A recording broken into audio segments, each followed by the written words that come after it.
Right. Good afternoon, everyone, and welcome to today's CPD session on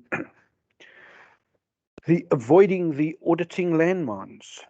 So we've got quite a full program today, this afternoon, and hope for those of you that were on the morning session, you've been able to have a bit of a break. From my side, for those of you that don't know me, because I do see some new faces, my name's Edwin Selbst. I'm from W.consulting, and what we're going to be going through today is looking at the urban inspections process, the understanding the pitfalls, the deficiencies that they've been identifying, and also, for those of you from an international perspective, very much similar findings that are coming from IFIA, the International Federation of Independent Audit Regulators. The respective audit regulators in different countries are submit their findings to the international body, and this then includes these.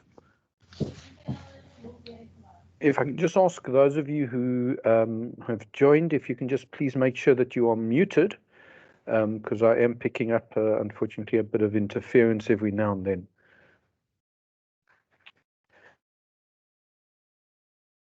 The plan for this afternoon. So we're going to be looking at the inspections report, focus on the overview, look at the summary of the findings, some of the analyses that they've presented. We'll then be looking at the different themes and then focusing in on some of the particular findings, grouping them in the stages of the audit, and then looking at sort of addressing those issues.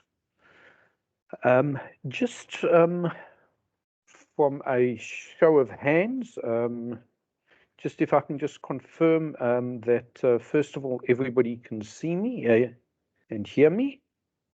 Great, I see some hands going up. Thank you. Thanks very much. And then just if I can ask you to lower your hands.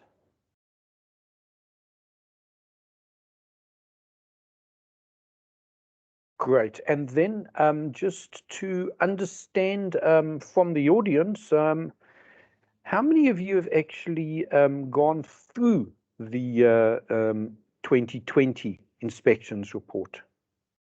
If I can just ask you to raise your hands for those of you that have had a chance to go through that. Okay, so not too many of you. Okay, thank you.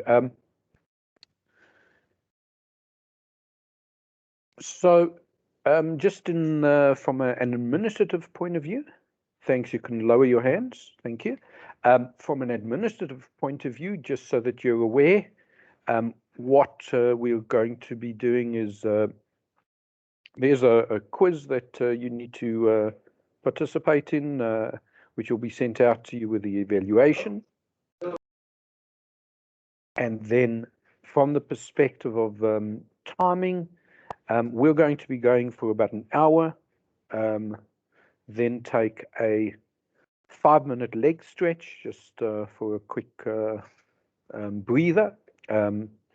Thereabout, then we will be continuing immediately thereafter for another hour. So after we've been going for 2 hours, we'll then take a 15-minute break, and thereafter the final session, and hopefully finishing on time at 3:30. Please, if you do have any questions, I am watching the chat, so you're welcome to submit them there, as well as raise your hand. I'll look out for the hands as well. I do see that somebody's got their hand up now. I'm not sure if there's a question. You're welcome to raise. You can just unmute yourself if you've got a question. Okay, maybe just an old hand. Fine. So then let's then have a look then at the actual report and go through some of the overall themes. So in terms of the inspections report, so the inspections report has an objective. The RBA, we know, is the regulator in South Africa, as well as the regulators around the country, all have, around the world, I should say, in different jurisdictions, have a responsibility to promote consistent, sustainable, and high quality audits. And the objective of the report is then to analyze and summarize. She's satisfied. Thank you so much. Hi, sorry, could you just please mute yourself if you've just joined? Thank you.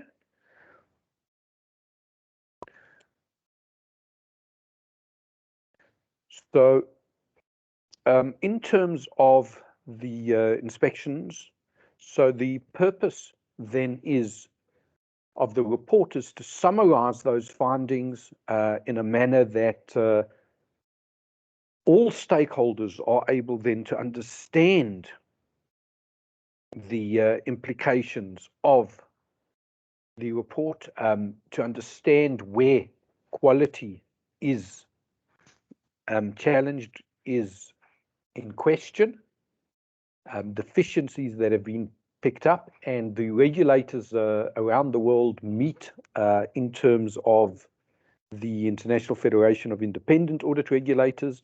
So that's why I said a lot of these findings are similar across the international borders. With regard then to the current focus, so in South Africa, we're in the 7th inspection cycle, so they run over a 3-year period, and this is the 2nd year of that inspection cycle, which covers the period of inspections from 2019, 1 April 2019 to 31 March 2020. And the report was issued this year in February. We're always not sure when to include this and schedule this training. So this year we sort of did it towards the end of the 2nd quarter, just because often the timing of that report is not always known when it's going to be issued. And the users of this report are not only auditors, but also corporates to understand and evaluate audit quality, audit committees, and therefore it's important that we realize, and a lot more, particularly with the corporate audit failures that have taken place, we're seeing that there's a lot more interest in the regulators' report. And I know that Imwe Nagi, who's actually now the acting CEO of the RBA, previously head of inspections, has often been requested in numerous forums that I've been participating in to give a understanding and presentation on the audit deficiencies. So let's then have a look at the 7th cycle, the focus of the inspections and the inspections report. So what we find is that there is an increased tendency by the regulator and regulators around the world to summarize and present the information in a way whereby there is a thematic overview of prevalent information. I see there is a comment on the chat that somebody's unable to access the course material. If you could just check your emails, I'm not sure, it should have been sent out with the link to click on to join, and often attached to that link is also a link where you can download the material.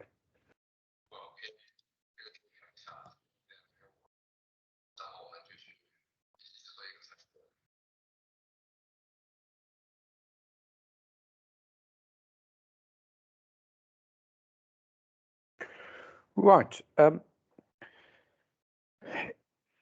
The key focus of the regulator is to ensure that there is improvement of audit quality, and as part of the firm inspections, what's becoming more and more critical is the remedial action plans, the root cause analyses, which we'll be discussing in a bit more detail.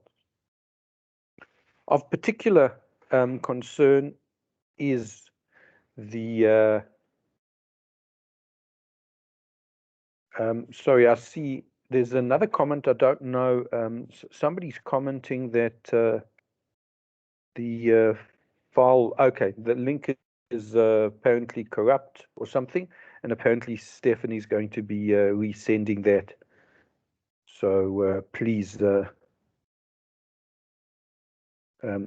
thanks Wendy for communicating that. So please look out for another email from Stephanie. She'll hopefully reissue that shortly.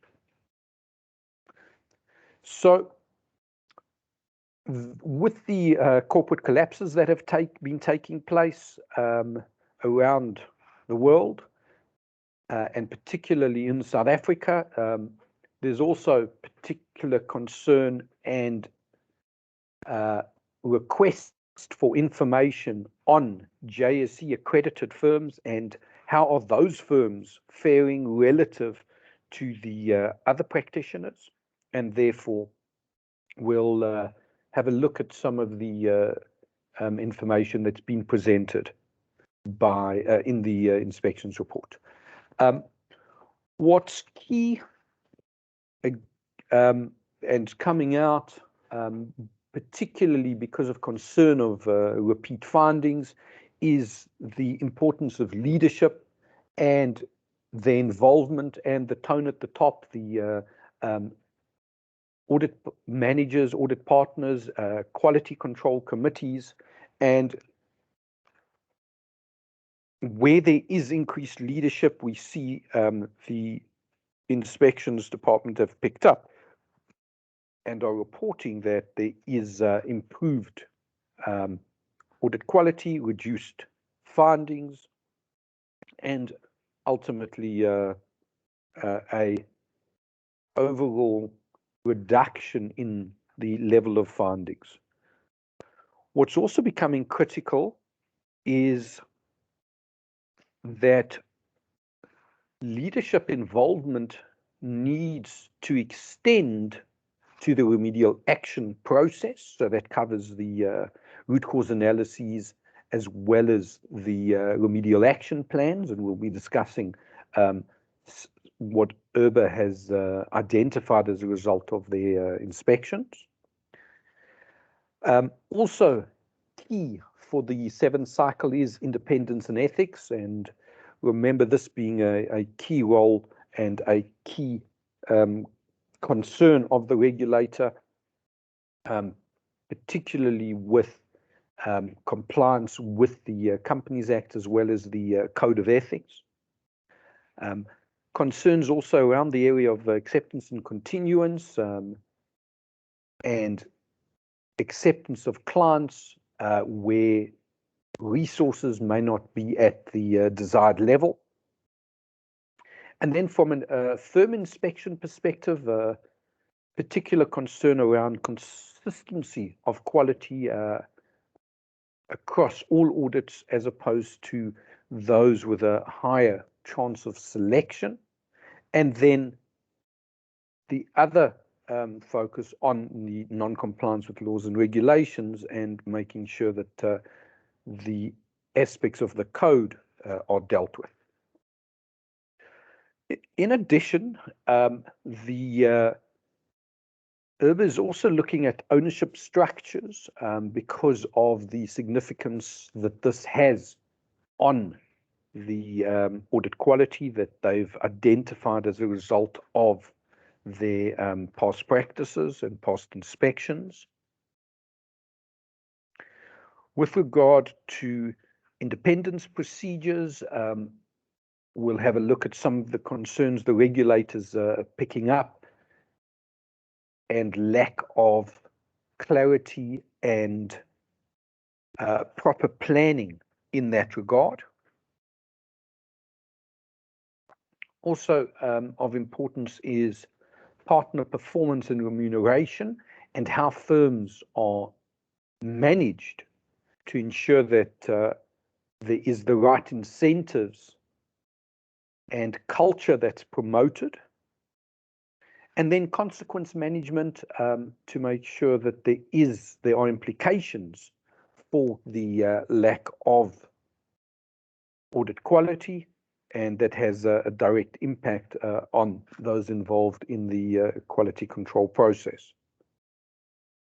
And finally, a key focus on key audit matters, something that in the listed space, ISO 701, the regulator looking at that, something that's been in place for a number of years, and this being a key focus of the regulator for the 7th cycle. I'm not sure before we go into the detail if there's any questions, if I can just remind people to please mute if you're not asking a question. I'm still getting some interference in the background, which is quite distracting. So don't know if there's any questions.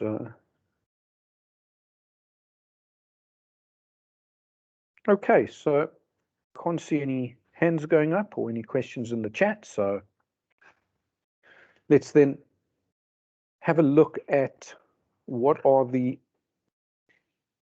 outcomes of an inspection review. So ultimately, after a review is concluded, in terms of the 7th cycle, there can be one of 5 results. The first being no further action required. That's similar to the previous satisfactory result that in South Africa, the regulator used to communicate. If one doesn't score a 1, well, hopefully then one's getting a rating which says that there are some areas of improvement required, and hopefully the practitioner and leadership can then take on board these recommendations, these findings, and implement changes and improvements to quality.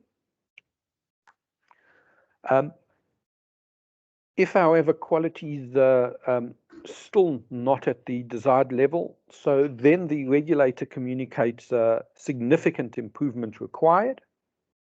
And that's similar to the previous unsatisfactory result, where the regulator is saying that there are serious deficiencies. Where, however, there are significant improvements that had been reported in the previous period, and the regulator notices there is no change, then there is a referral to the investigations department, and with a further investigation to determine what courses of action is required. And Also, there is the final result is in terms of the inspections committee, whereby they have included a requirement whereby there is a suspended outcome pending further information, and that would then give rise to delay in the final result based on additional information being requested, and that would then be finalized at a later date.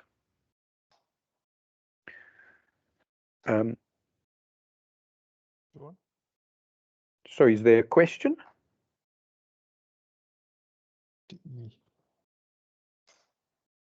D only, no? Hi, sorry, could you please mute yourself? I'm not sure somebody, you haven't muted yourself. Thank you.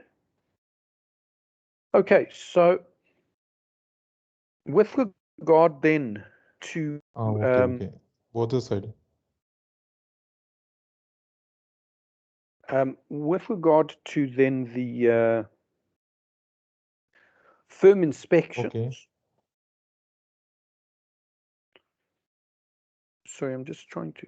Binoy, sorry, Binoy John, could I ask you to please mute yourself?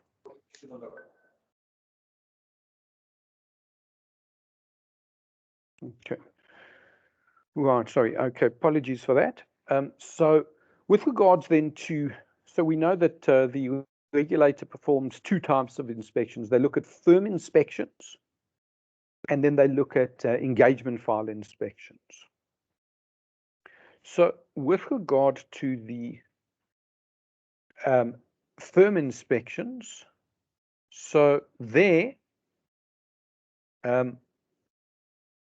with regards to the firm inspection, so what is considered to be a reportable finding? So reportable findings are significant or systematic deficiencies identified in compliance with the audit.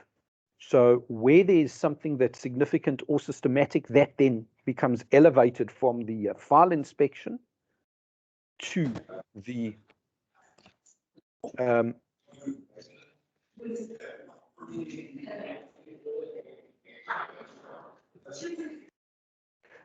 sorry, just trying to manage the mute there. With regard to reportable findings, so where a finding at engagement file level becomes significant or is identified as a systematic deficiency, so then that gets elevated to a firm reportable finding. Any non-compliance with the firm's quality control manual in terms of ISQC1, those would also be reportable findings. And then anything which has a possible impact on audit quality or a risk of an inappropriate audit report. So the report being questioned, that also becomes a firm level finding. And areas where there is a failure to implement remedial action. And we'll see the audit regulators' concerns in this regard quite significantly. Or findings which relate to all audit engagements, or anything that relates, as we mentioned, to a recurring inspection finding. So those then are elevated to reportable findings at firm level. So when we look at the objective of then communicating deficiencies, the purpose thereof is to formally alert the firm or the engagement partner to any identified non-compliance with a systematic, non-compliance or significant deficiencies. Obviously, this is all at a point in time with the purpose of ensuring that there is prompt remediation or corrective action that can be taken to ensure that there is then consistent and sustainable high audit quality across all audits within the firm.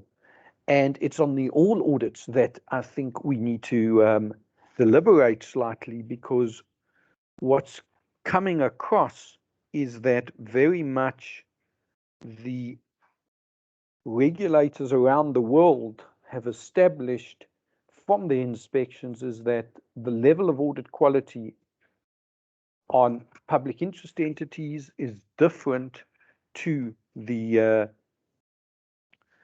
level of audit quality across engagements which are of a smaller size and in the practitioner's mind is less likely to have a review, less likely to be subject to a review. So when we look then at the firm findings, firm-wide concerns, so let's then have a look at the significant recurring deficiencies that have been identified. And overall, the first aspect of particular concern is ethical breaches. We'll be looking in a bit more detail as to what those ethical breaches are, the concerns around independence, firm independence, partner independence, compliance with the code, whereby the independence standards have been breached, and auditor independence. And from a South African perspective, we've got legislative requirements as well as in regulatory guidance that needs to be followed. And then when it comes to engagement performance, looking at the system of quality control, how that is being managed, look at the audit engagement quality, the extent, scoping, etc., of file monitoring reviews, looking at the external quality control review processes and how that has been conducted. And then finally, the concern around the archiving, the file assembly, and making sure that that has been signed off and closed off at an appropriate stage in terms of the firm's quality control manual. On the archiving, I do think it's important just to stress that this is an area of significant concern for the regulator, because not only does it undermine the entire file, but is also an ethical breach in terms of the integrity code, and therefore care must be put to the wind in terms of making sure that when one does an audit, that the file and the working papers are maintained in such a way whereby there is adequate evidence of the file and the working papers at the time that the audit opinion was signed. So when we look at the firm-wide inspections, so I've put alongside here the 2019 and 2020 results from a South African perspective. In the current year, we can see 8 different firms, the current year being 2020, the year just passed. 8 firm-wide inspections were reported to the inspections committee. And of these inspections, 87% showed significant improvement required. If we compare that to the previous year, 2019, we can see that we had 64%, but we need to include those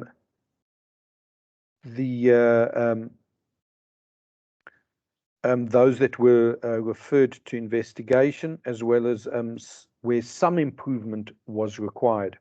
And what's clear from here is and concerning to the regulator is the deterioration in this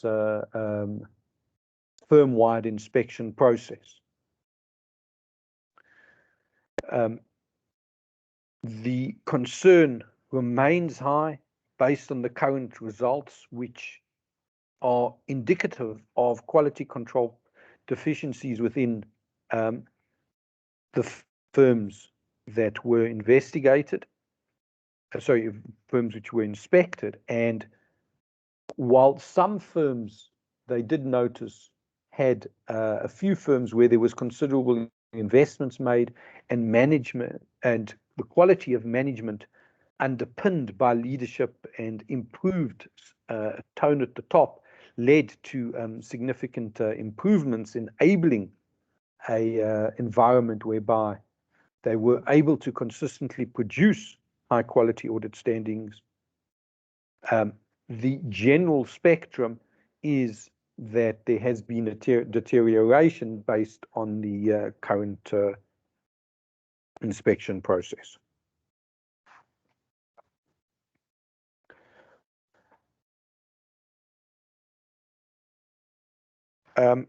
If people are wondering why the number of firms decreased, there was clearly stated that because they were looking at a focus of risk and a particular response to previous reports, and therefore also they had numerous firm inspections which hadn't been closed out in the previous year, which had to be closed out in the current year.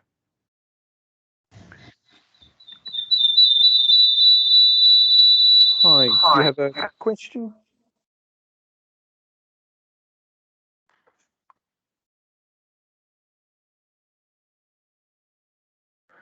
Okay, so in terms of then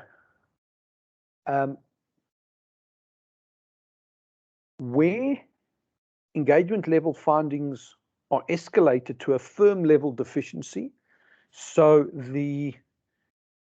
that takes place where there's a significant lack of audit evidence on the engagement to support the opinion issued. I'm not sure if any of you read the communications coming out of the regulators, but from a South African perspective, you know, one of the most recent ones related to a practitioner where there was no working papers supporting the audit opinion.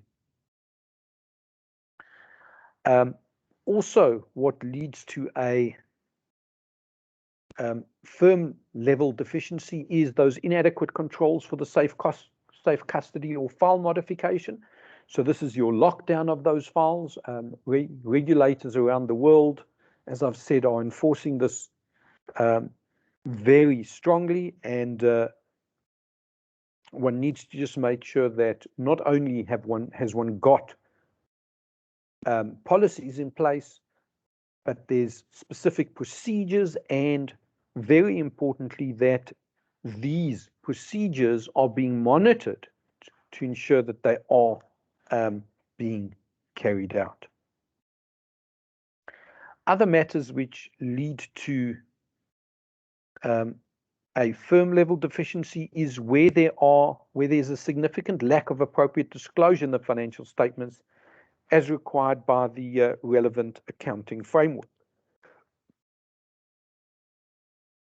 Also, of concern are independence breaches, where the firm's system of control regarding acceptance and client continuance for external audit services, where, for example, a firm was carrying out internal audit services in the previous year and partly for the current year, but failed to decline the engagement based on a independence breach. And then where there is a pervasive inadequate or inappropriate assessment of unadjusted audit differences and misstatements, or inappropriate evaluation of the aggregation of those unadjusted differences, thereby giving rise to a risk that audit opinions would be incorrect. So those findings also then get elevated to a firm level from the engagement files. So in terms of making sure that there is appropriate leadership and accountability, so the findings show that where there is sound established policies and procedures which provide assurance that the firm and all personnel comply with their ethical and responsibilities, this leads to an improvement in audit quality. The such policies and procedures include, for example, the CEO or the managing partner, or those who assume ultimate responsibility to enforce and monitor compliance with the firm's structures, promoting an internal culture based on quality that's enforced in terms of and discussed at all meetings. Ethics is something that is continually visited, continually evaluated in terms of all interactions and at all meetings.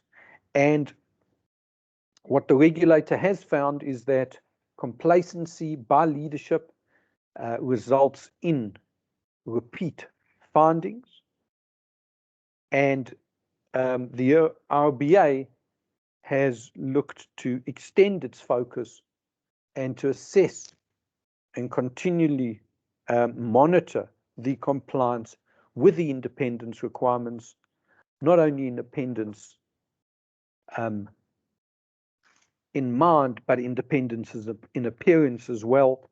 And what's critical is the evidence on file by practitioners as to how they've evaluated potential threats, how they've applied professional skepticism, looking at areas in which judgment was exercised and seeing, have they adopted the stand back approach required by the standard, by the code, the independence standards, to look at and evaluate whether or not this is a audit which should have been undertaken.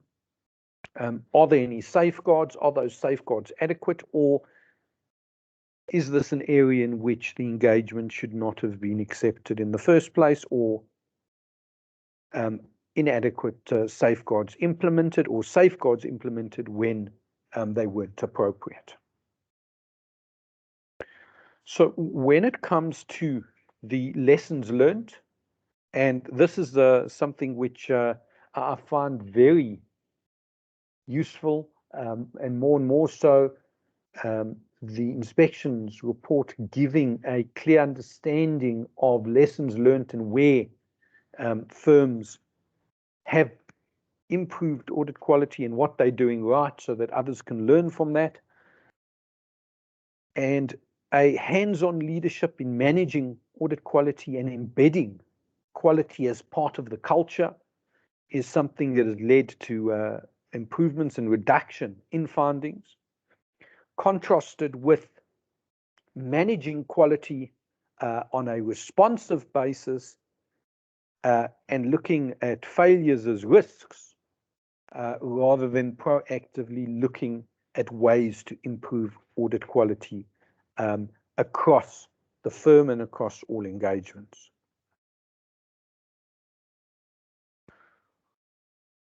With regard to the approach and attitude by practitioners and leadership, so the regulator has also found that where there is a defensive attitude, deficiencies are often repeated.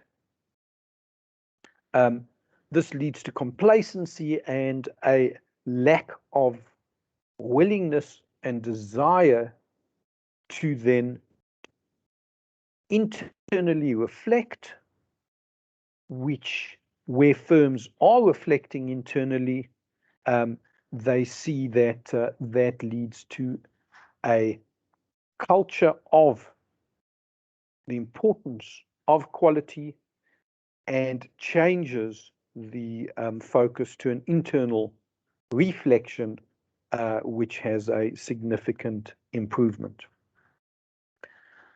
The result thereof is where leadership is involved, we see enhanced accountability and an ownership of those deficiencies.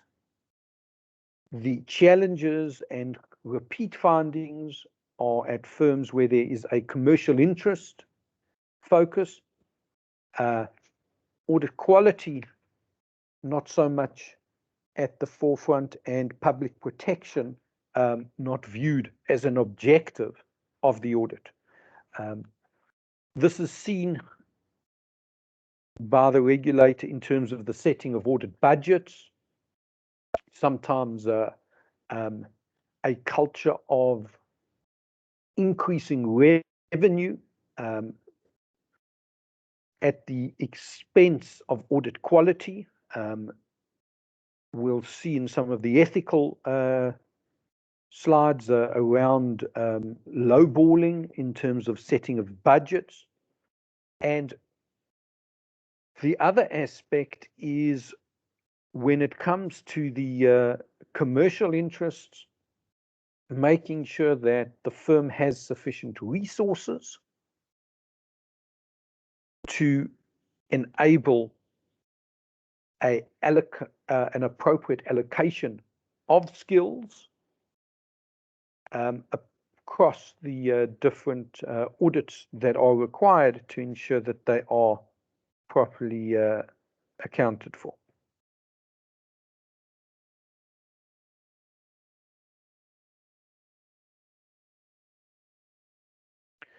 So when we look then at the ethical breaches, so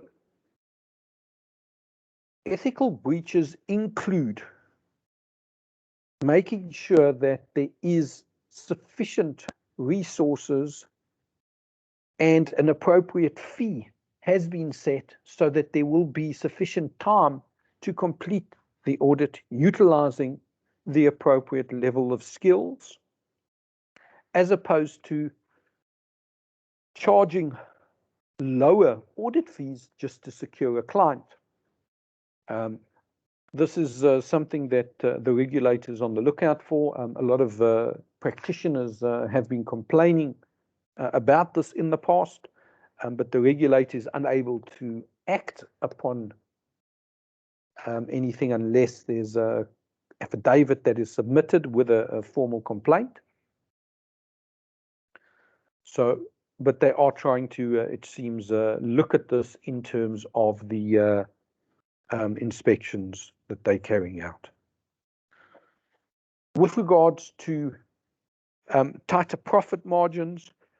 We know the economies around the world, are experiencing challenges around aspects of profitability, and therefore there's a clear need to make sure that profit margins are right, but profit margins need to be looked at in the overall aspect of audit quality. And then from the perspective of stagnant audit fees, many commercial operations under severe financial pressures, and this then adds to audit risk and then has a direct impact on quality, because potentially the scope of the engagement hasn't been sufficiently set to ensure that there is a proper quality audit that can be carried out. With regards to acceptance and continuance, so a lot of work has gone into development of quality control manuals and policies around that, and then procedures are implemented, but they become very much a tick box exercise. And the purpose of the client acceptance and continuance is to identify any self-review threats, to see, are there external audit services that may have been provided? Is there an inadequacy of internal resources which would detract from the technical competence of the engagement team? Appropriate engagement with the predecessor auditor. In South Africa, there's a requirement and an obligation to communicate with the predecessor auditor to get permission from the client before. And if permission from the client is withheld from the RBA code's perspective, well, the South African Code of Ethics has been made more stringent in that it requires the practitioner to then refuse acceptance of the audit unless they are able to satisfy themselves of all information as to why that is why the audit was not accepted. So why the practitioner could not communicate.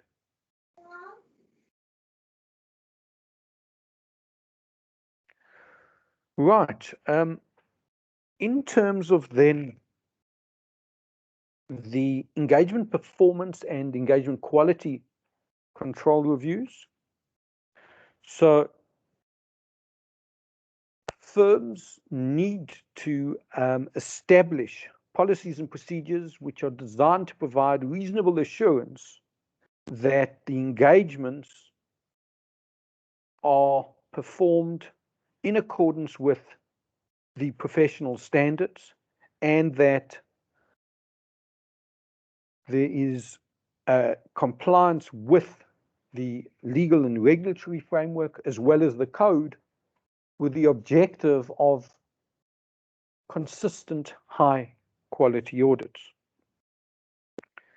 The engagement performance and EQCR process should be set up in a way to ensure recurring significant deficiencies at an engagement file level are addressed and appropriate action taken to ensure that they do not continue. And the engagement process, as well as the quality control process is designed to ensure that there should be appropriate audit reports with sufficient working papers supporting the opinion.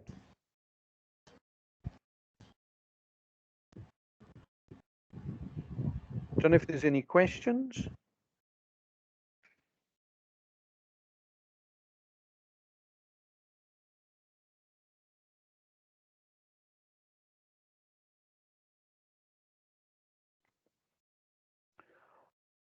Okay, so then moving along, so when we look at then the system of quality control, so the majority of high-risk engagements, the regulator established where there were a significant number of high-risk engagements which revealed significant deficiencies. So then this brings into question the effectiveness of the firm's quality control system and practices due to the extent of findings based on the engagement files that were inspected. There was also a concerning pattern observed whereby at some firms, a majority of high-risk engagement files inspected revealed significant deficiencies, but these were different when it came to looking at the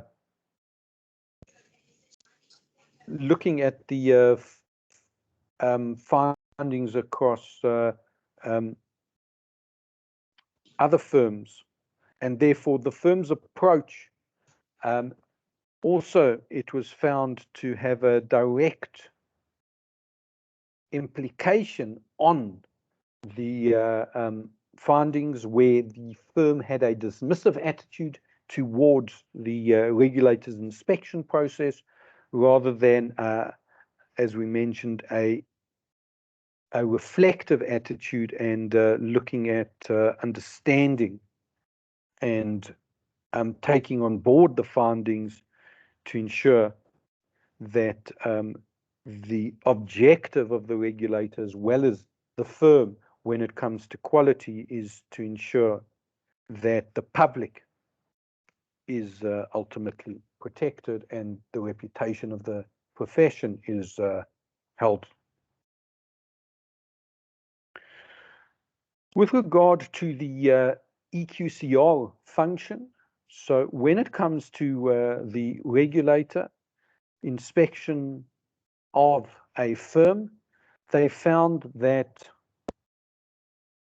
sometimes the quality control reviewer wasn't independent, and this wasn't picked up as part of the evaluation. For example, accounting opinions may have been issued, or IT audit work done by the same firm as the on a consultancy basis, and this wasn't identified as part of the EQCR process. The independence and objectivity of the external quality control reviewer, deficiencies picked up in that regard. Also important is the understanding of the quality control review process, and where there is over-reliance on that role, the quality has been found to be deteriorating as a result of the purpose for the EQCR being a second independent review rather than a full detailed review. Other areas for concern is the scope of the EQCR process, not adequately documented to understand what has been reviewed, and other concerns is the lack of continuous involvement by the EQCR reviewer at different stages of the audit. The ISQC1 standard, the present effective standard, states that a EQCR reviewer needs to be involved throughout the audit and can't just be involved at the end and then be expected that the deficiencies will be identified. Other concerns around the EQCR function is the lack of implementation of the findings prior to the sign-off of the audit report, particularly where these are significant deficiencies. And then the inspection process, identifying deficiencies not identified by the EQCR, for example, insufficient audit evidence based on a review of the scope of areas within the EQCR review, and then misstatements identified that had not been identified by the EQCR review. And then from a review process, predictable and infrequent review process. So somebody knows they're up in a year or two, rather than having a haphazard or risk-based review process, and making sure that it is sufficiently regular, as opposed to once every 3 or 5 years, and then a person thinks, well, they're not up for review, they can relax, quality isn't then at the right level, and then quality then quality deteriorates on the engagements. So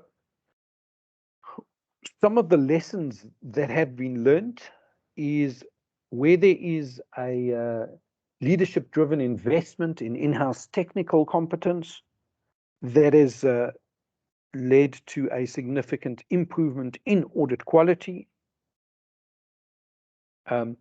Also, that is the opposite of the over-reliance on external consultants, which looks at almost outsourcing not only the quality control process, but also the responsibility sometimes, which is obviously not something that can be outsourced. Other lessons learned from the at the firm level is where a firm has adequately looked at investing in staff and developing those staff, they've seen a significant improvement in the reviews. There also needs to be constructive and prompt remediation.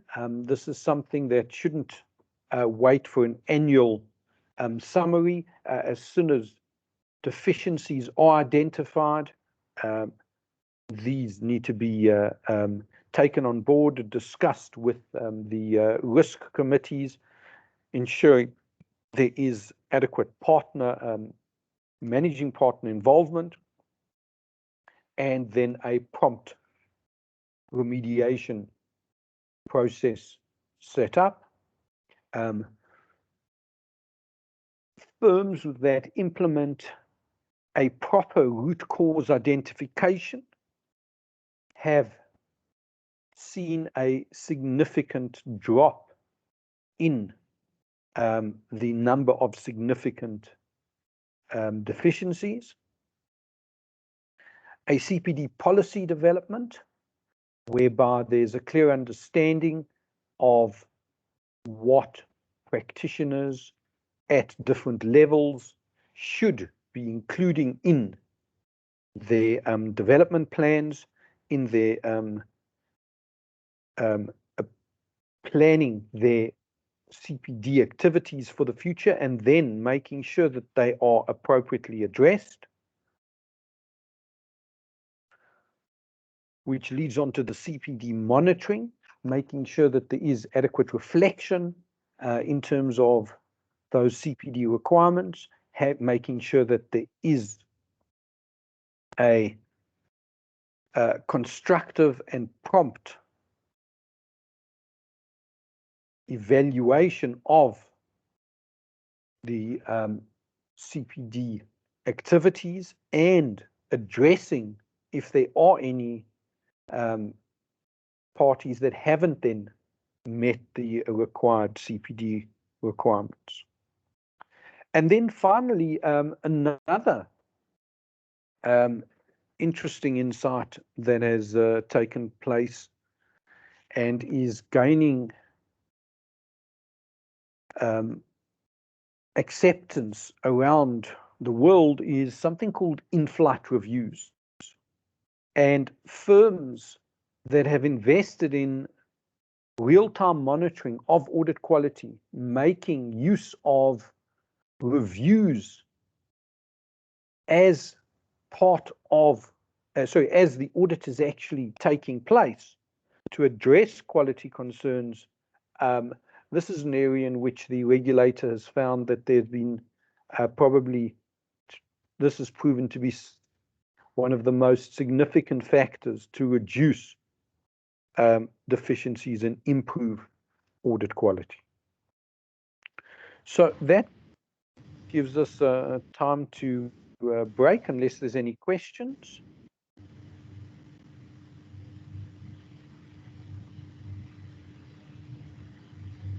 Great. Okay, so if there's no questions, then if I can ask you just to take a 5-minute leg stretch, and then we'll be back shortly.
Right, please settle down. We're going to be continuing shortly.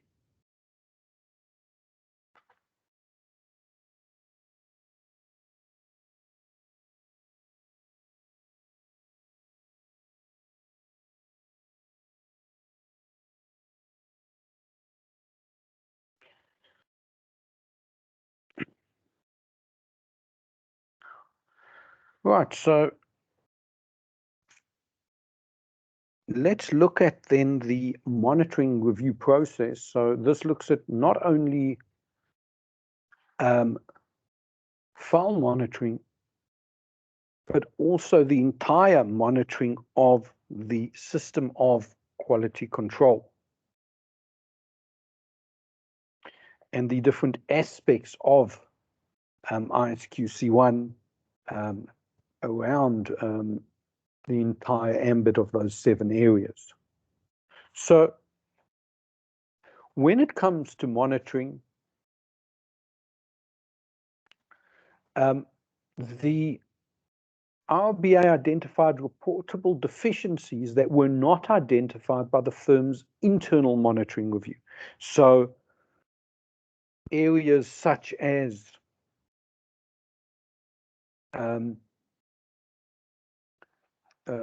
deficiencies that were identified, for example, in the client acceptance or continuance, areas around non-compliance with laws and regulations, maintenance of proper registers, for example, auditor rotation on public interest entities.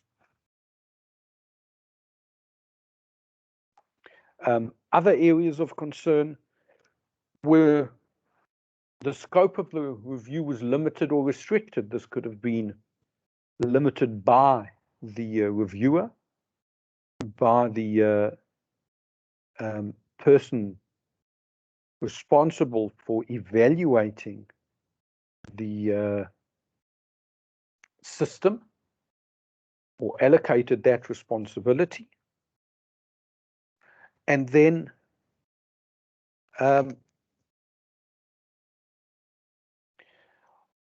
the disagreement on outcomes.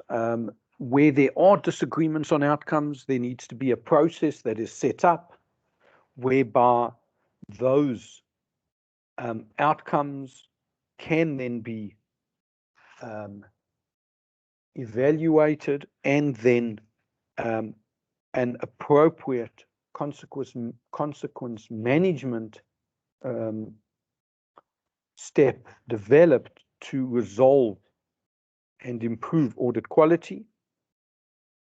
And sometimes when it came to monitoring, there was no documented evaluation of the competence of the independence of the reviewer. With regard to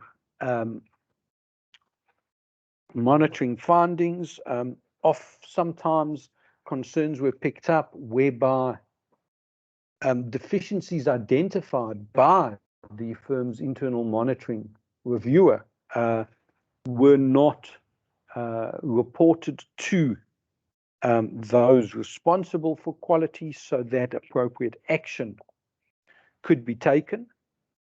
And the other area around monitoring findings is where systematic or repetitive deficiencies had been identified, and the firm then undertook, the audit practice undertook in writing as to the root causes and the remedial action plan which had been submitted, but then there was failure to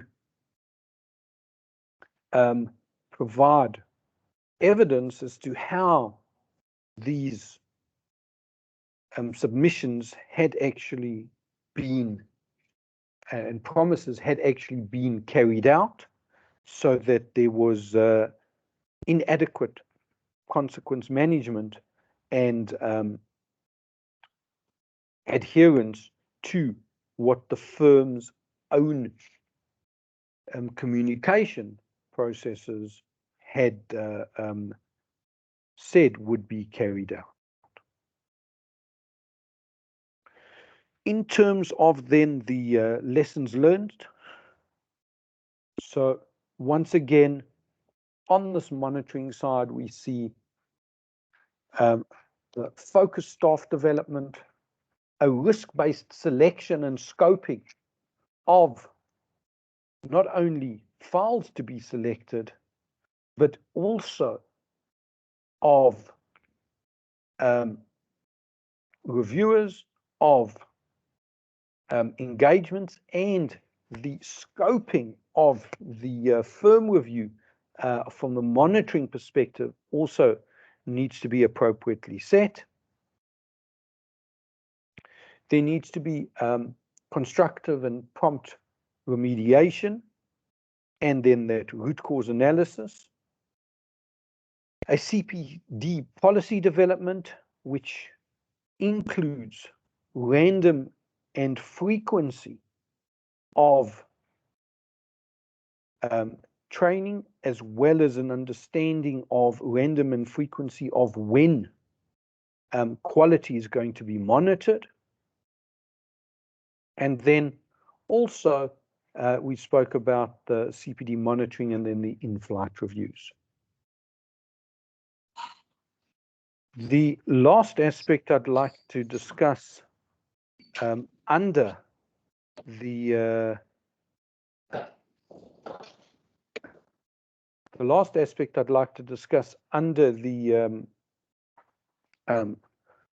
file monitoring aspect before we look at reportable irregularities is the file lockdown. And I hinted towards this. This is a requirement in terms of ISA 220 paragraph A22 and A23, where the completion of the assembly of a file, of a final audit file after the date the auditor's report, is an administrative process that does not involve the performance of any additional procedures. And therefore, it's important to preserve the integrity and confidentiality of that information. Changes need to be restricted to documentation during that final assembly process that are of an administrative nature. These would include, for example, deleting or discarding superseded documentation, sorting, collating, or cross-referencing working papers, signing off on completion checklists relating to the file assembly process, documenting evidence that the auditor had obtained and discussed and agreed with relevant members of the engagement team prior to the date of the audit report. Obviously, if discussions are taking place with management of the client, well, that's then potentially new audit evidence that is being obtained, and that would not be allowed to be done. File assembly needs to be completed within the 60 days. Otherwise, it's a contravention of ISA 230, the documentation standard. Evidence of working papers being amended and documents inserted post 60 days had been picked up by the regulator. And where a person does need to do this for whatever reason, there needs to be full documentary evidence of what modifications were made post the lockdown period.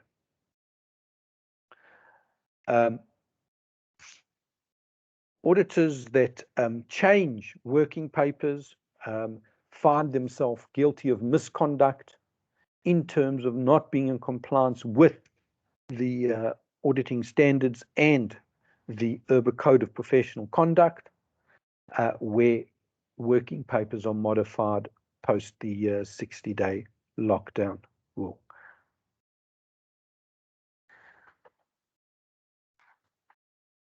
Right. Then the final matter is from reportable irregularities perspective, just clarification that it has been legislated that where a reportable irregularity is in progress, that in February 2020, the Chief State Law Advisor certified a bill to Parliament whereby it has been legislated that a client cannot dismiss the auditor while the auditor is in the process of reporting a reportable irregularity. So whereas before the standard said that the Auditing Professions Act said that one could only not fire an auditor if the RI process had not been finalized. Now we're saying if it's about to start, well, an auditor cannot be fired. And then making sure that there is adequate collation of reportable irregularities and an evaluation thereof, and ensuring that the audit reports are appropriate based on those RRs that had been reported. This is a key risk that was also identified.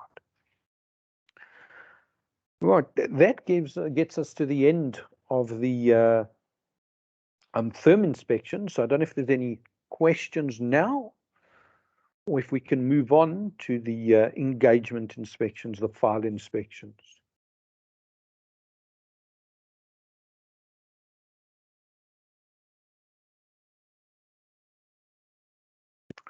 Okay, right, if there's no questions. So when it comes to file inspections, so let's then understand what is a deficiency. What is a reportable deficiency? So that is a significant deficiency which relates to the inadequacy of audit evidence or the appropriateness of the evidence. There may be evidence, but it doesn't support the objective of the working paper. Other reportable findings would be where there is an impact on audit quality or a risk of an inappropriate audit report. And that would take place where there's failure to address a material or possibly material financial reporting amount, or accounting has not been appropriately dealt with in terms of the framework. And could be in areas of non-compliance with one of the auditing standards, any of the ethical codes, any legislation, regulatory legislation, or non-compliance with the firm's own quality control manual procedures or methodologies. For example, sampling methodologies haven't been complied with. These would be reportable findings. So this is the scope in which the RBA look and evaluate their findings. So let's then have a look at the number of engagements in the 7th cycle as a result of file inspections. So in the 2020 year, 149 different file inspections were reported to the inspections committee. And of these, 26 or 17% required further action, 29 or 20% required an improvement, 58 required significant improvement, and 36 or 24% were actually referrals to investigation.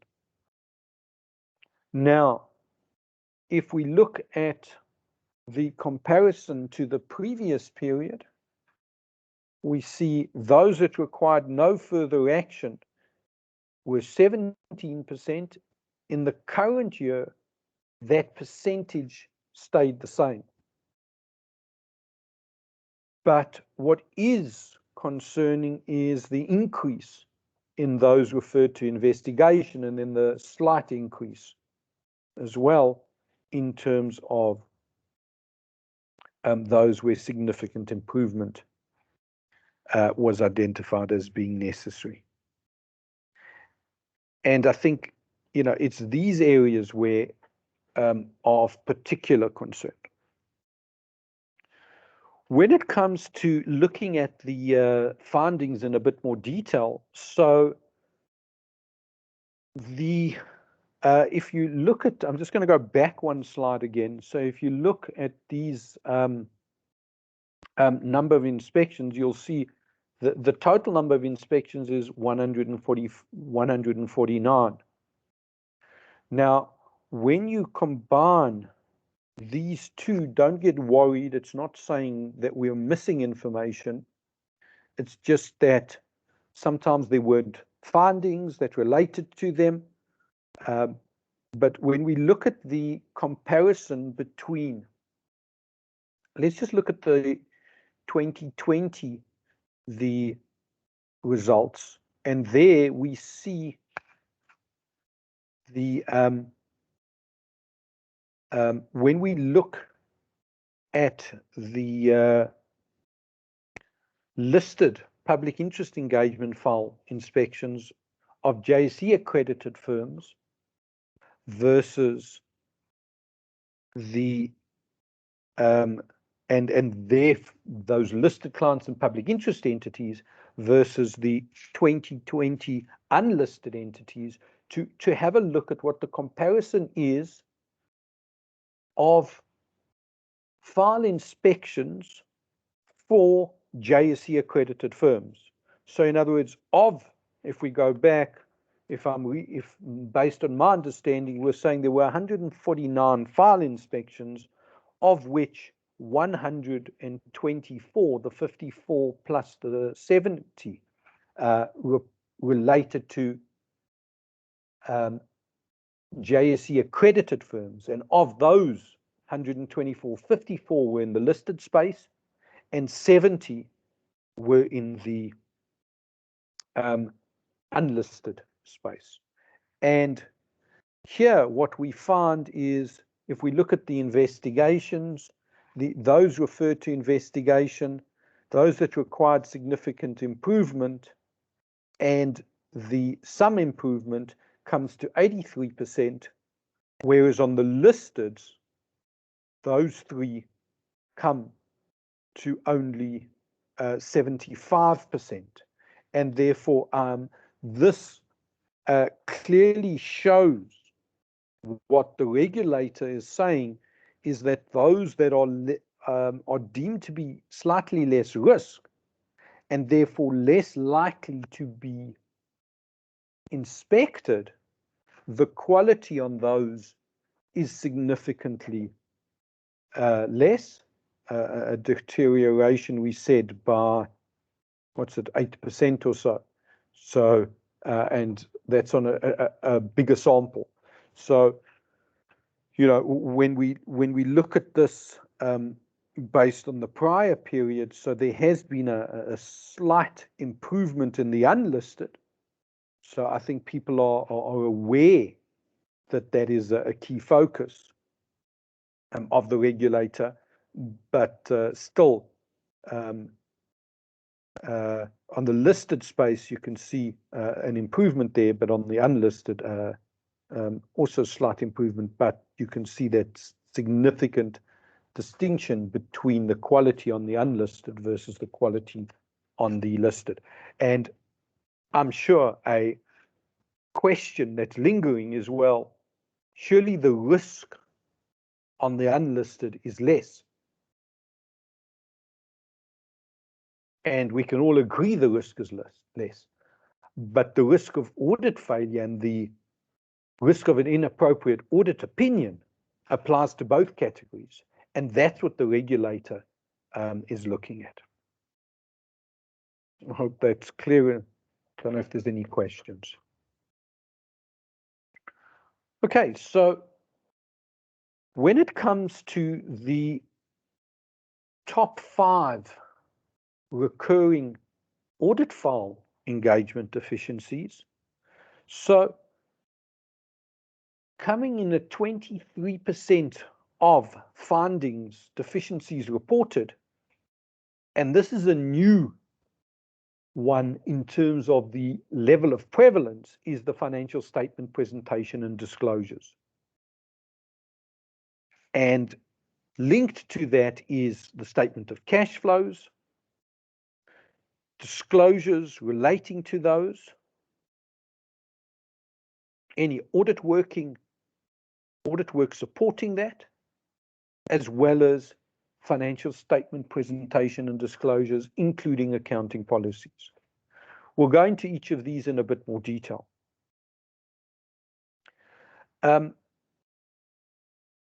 Dropping slightly from the previous recorded, the previous year, revenue still featuring quite high.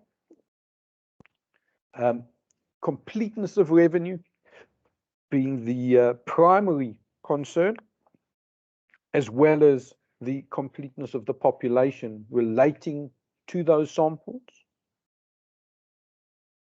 And then significant estimates and judgments, with the valuation of goodwill and intangible assets being at the core of those findings. And then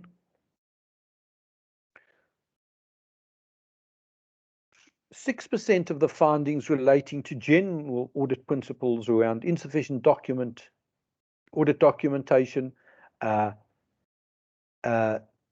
inadequate risk assessment, assessment of materiality, both at planning and finalization, and then qualitative and quantitative assessment of the unadjusted audit differences. You'll remember this is the one that actually found its way to being elevated to a firm finding.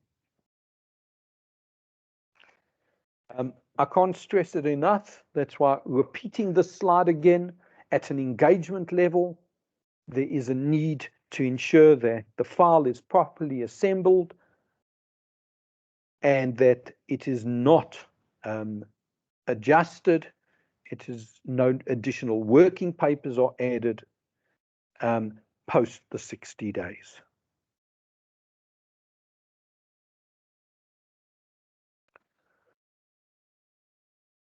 Let's now have a look at some of the detailed, gain a deeper understanding into some of the findings that we've been discussing at a thematic level.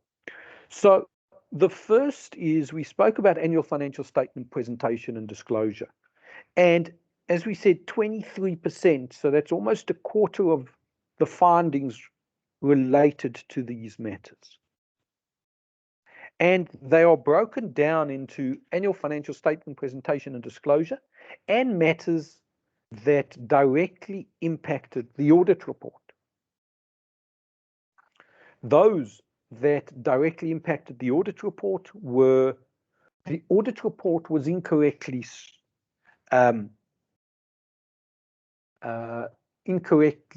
the wording in the audit report was incorrect, in that there was non-proper compliance with SARB 3, the South African Auditing Practice Standard 3. That's the local guidance issued in South Africa as to how, in the South African context, the audit report should be worded for different scenarios and different qualifications, taking into account the independent standards, sections 4A and 4B of the code. And from an international perspective, there's a requirement to state, in terms of ISO 700, which independence standards one complied with the issue of your dates of the different sections of the standards coming into being, this wasn't properly adhered to, which led to then the audit report being incorrect. Other aspects on the audit report is where one's auditing group financial statements. There wasn't clear identification of the separate financial statements, the consolidated financial statements. What is the audit report covering? Where's the qualification? Does it relate to the separates? Sometimes the financial statements aren't clear themselves. And it's imperative that users understand the audit report and to what it applies. With regard to audit tenure, there's a requirement in South Africa for entities which are public interest entities, listed entities, to have their audit tenure disclosed, and concerns expressed there around not only sometimes lack of disclosure, but as a result of inspections, the incorrect period which the firm has been exposed to that audit. And then finally on the audit report, the key audit matters, evidence of procedures that were carried out on the key audit matters not evident. Remember, this is a separate auditing standard, ISA 701, so one needs to make sure that one designs procedures to evaluate them, to look at the standards requirements, to determine which items are elevated to a key audit matter and should be included in the audit report. And then the other aspect of the key audit matters is the disclosure, very much not tailored, concerns expressed that it's almost looks as if it's been copied from a template without it actually being adjusted to the circumstances of the entity, and remember an understanding of how the auditor responded to the key audit matter also being tailored to the circumstance. With regard to the financial statement presentation and disclosure, one of the key and probably the highest finding is on the statement of cash flows, is those non-cash items, material non-cash items appearing on the statement of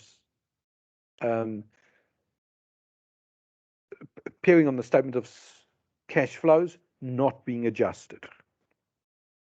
And remember, this applies to leases, dividends that may have been proposed but not paid, interest adjustments on loan accounts, interest accruals. Those are the there may be business combinations or transfers of assets between different categories. You may have had assets under construction versus items that then form part of PPE. Well, clearly these are not additions and shouldn't have a cash flow impact. Areas where there were restatements, and interesting international researchers found that the instance of restatements increases significantly in a year post an audit change in auditors, I should say. And the basis for the restatement as to why financial statements, what was the prior period error, what gave rise to the restatement, those requirements, I forget what the accounting standard is on that, but not coming through. I think it's IAS 8 off the top of my head, but I may be wrong. With regard to the classification between current and non-current, this continues to be a significant finding for the regulator and regulators around the world as to what are the terms of loans, particularly related party loans, group loans, and whether or not there is sufficient evidence to show that they are non-current. Remember, this becomes more complicated. I think we've got a slide coming up, if I recall, on significant judgments, where you've got things like debt covenants or subordination agreements.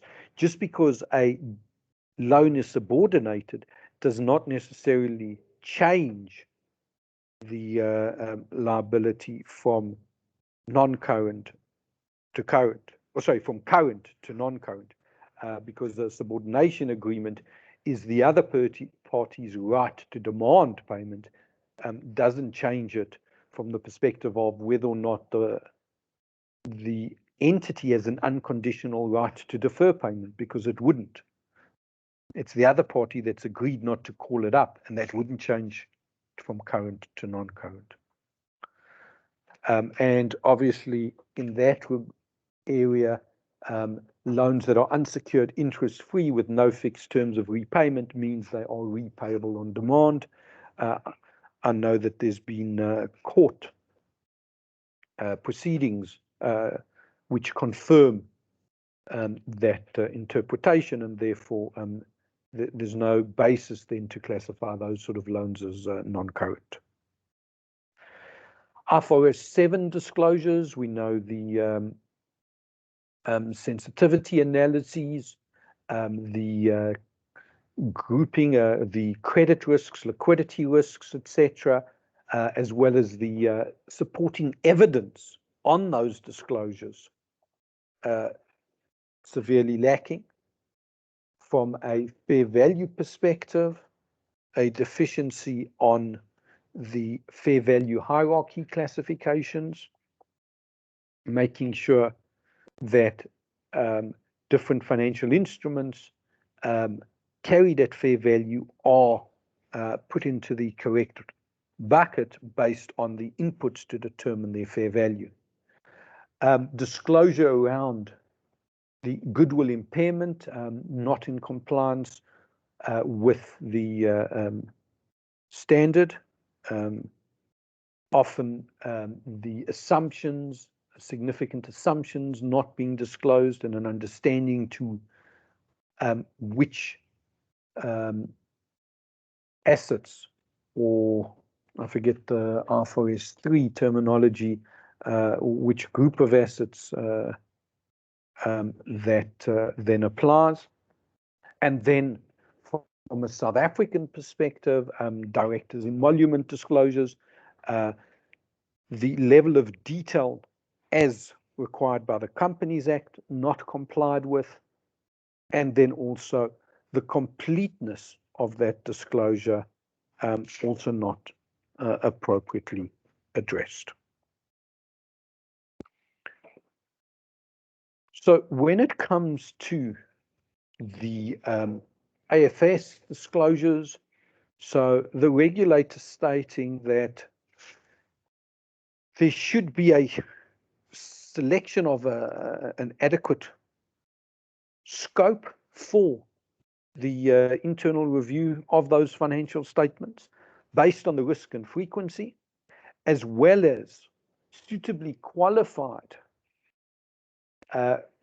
reviewers on IFRS, or the framework that is being employed by the majority of the clients, to ensure that they are appropriately qualified and independent, because I always recall when I discussed such a topic of when I was an audit partner at a medium-sized auditing practice, and in those days, and this was before the New Companies Act came into being, and one was still allowed to prepare financial statements as well as audit them. And I was involved in the audit of a subsidiary of a listed entity, and because it was a subsidiary of a listed entity, so the audit firm's quality control processes said that for listed entities or subsidiaries of listed entities, the financial statements needed to be reviewed by a independent IFRS specialist. And what was interesting is at the time, I was the technical partner and thought, oh, well, you know, fine, it's just a formality. I'll send it through to the firm's accredited IFRS advisor, and thought, oh, well, you know what, I'll get a handful of queries and I'll just attend to them. And when I received the report, it wasn't a handful, it was a handful of pages. And I looked at these queries, and upon sort of further investigation, I realized that actually a lot of this information was in the working paper. But because I was so involved in the audit, I'd read that information into the financial statements without actually looking to make sure that the disclosures were actually present and reflected in the financial statements or the notes. And the other important lesson is there needs to be appropriate training and development on the financial statement disclosures. You know, something I often recommend is some sort of a workshop by your IFRS advisors, whereby they can give over those skills to help people identify the financial statement disclosures. And remember, if a disclosure is missing, well, potentially the audit report is wrong because it should have been qualified. And that's why this is so important. Okay, so we've still got a couple of minutes before I'd like to break for another time. So I think let's look at the revenue findings, and then I think after revenue, we'll then have a tea break. So in terms of revenue, so 18% of the findings relating to revenue in the current inspections report, and the continued concern around, although not as significant, but the rebuttable presumption of risk of fraud in revenue recognition. In the past, this had been a default practice across some firms.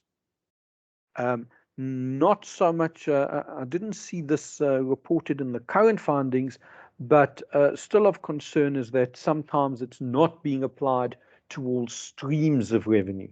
So we know we deal with IFRS 15 now, so we would have revenue from at a point in time versus revenue over a period of time, and there may be different classes of revenue in each one of those making up the different streams of revenue, and therefore one needs to look at the information disclosed in the notes to the financial statements of revenue and make sure that one has looked at that risk of fraud, the rebuttable presumption of the risk of fraud in revenue recognition, and ensuring that it applies to all the different types of revenue.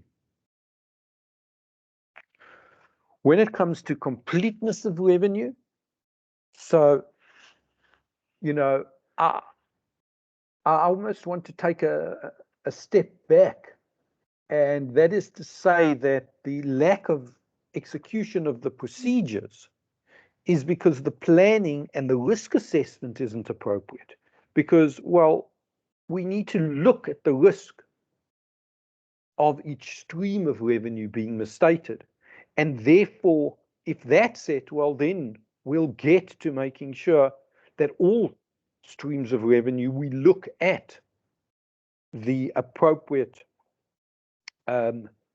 system description to determine, to gain a proper understanding of the entity and the way in which it has set up its revenue process and document flows. And based on that, hopefully there would not be an inappropriate source document identification, because if one has, well, then the completeness of revenue is brought into question, and it would be one would then not have gained evidence to mitigate that risk. And remember, depending on the rebuttable risk of fraud in revenue, there's a concern that a inappropriate source documentation could be selected, or based on an insufficient understanding.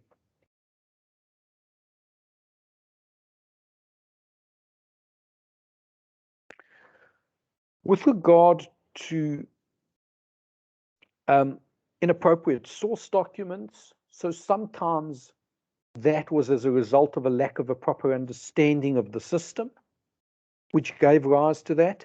And remember, these source documents for completeness should be a document that is verified by a third party. It doesn't help using internally generated customer orders, because then one's almost that cannot be used as an appropriate source document, because we're looking at something from the system which isn't verified by any third party. Very important when sampling and when getting information to test, that we verify the completeness of that population to ensure that the basis for the sample or any testing is going to be appropriate. And then also the accuracy of the population, and depending on the type of revenue and the nature of the account, sometimes one would need and one would be unable to verify that based on substantive testing without using data analytics to look at the completeness and accuracy of that population. And then another area of concern is the use of non-predictive analytical procedures to verify completeness of revenue. Remember, audit evidence can only be obtained through tests of detail or tests of control. Where one is looking to do a test of detail, you can do substantive tests of detail or substantive analytical procedures. And a substantive analytical procedure is something whereby it's not comparing this year to last year, or comparing revenue on a month-on-month basis, or month-on-month this year to last year and saying, oh, well, it's in line. No, it needs to be predictive to be able to provide audit evidence. So, for example, looking at revenue in a manufacturing company where revenue is based on manufacture of, let's just say, to simplify it, particular products, and there's different contracts. So if one looks at the contracts and one can say, well, these contracts are for a fixed amount, the price is fixed, therefore we look at all the different contracts, work out the quantity, work out the price, times that by the quantity times the price times the number of months times the number of customers, or however many there are, and that then gives us an expectation of what revenue should be, and then we compare that where we've also set a tolerable error and expected deviation. That then becomes a predictive analytical procedure which could then verify completeness versus the planning analytical, which just looks at risk and doesn't provide any audit evidence. So I hope that's adequately clear. Don't know if there's any questions.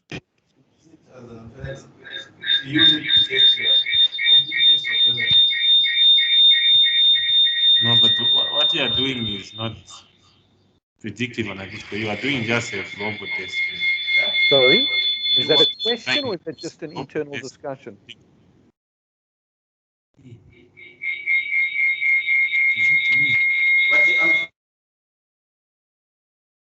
Okay. Then, with regards to occurrence testing, so sometimes there were areas, there were files inspected where there was no occurrence testing performed. And, you know, sometimes people say, well, yeah, but it's a low risk. Remember, from an audit perspective, evidence needs to be obtained based on the risks. But what changes based on the risk is the extent of evidence. So you may be able to do a smaller sample on a area in which there's lower risk, but it doesn't mean no testing can be performed. Very important is the understanding of the system description and the identification of the appropriate documentation. And, you know, if one's understood from the completeness perspective what's the correct source documentation, well, hopefully one will then be in a better position to look at from the occurrence where we should be going. Because remember, there we're looking from inside the accounting system to vouching it to an appropriate source document. And therefore, one needs to then identify what's that appropriate source documentation. Because if not, once again, then one hasn't got the evidence that one was planning to obtain. Sometimes the direction of testing was inappropriate because they utilized a completeness documentation. And, you know, it's interesting, sometimes the working papers are set up in such a way that it's apparent that the direction of testing is actually incorrect. You know, it doesn't help saying that, well, you know, we're selecting invoices, etc. One would expect to look at if one's looking at the ledger, one needs to understand how that ledger is stored. You wouldn't necessarily have a customer based on the ledger if you're looking at a sales account.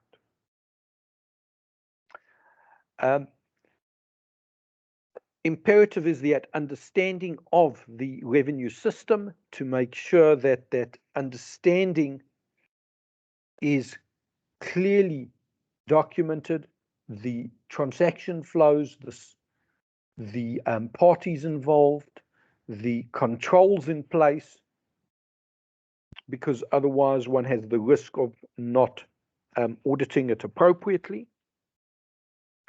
And then,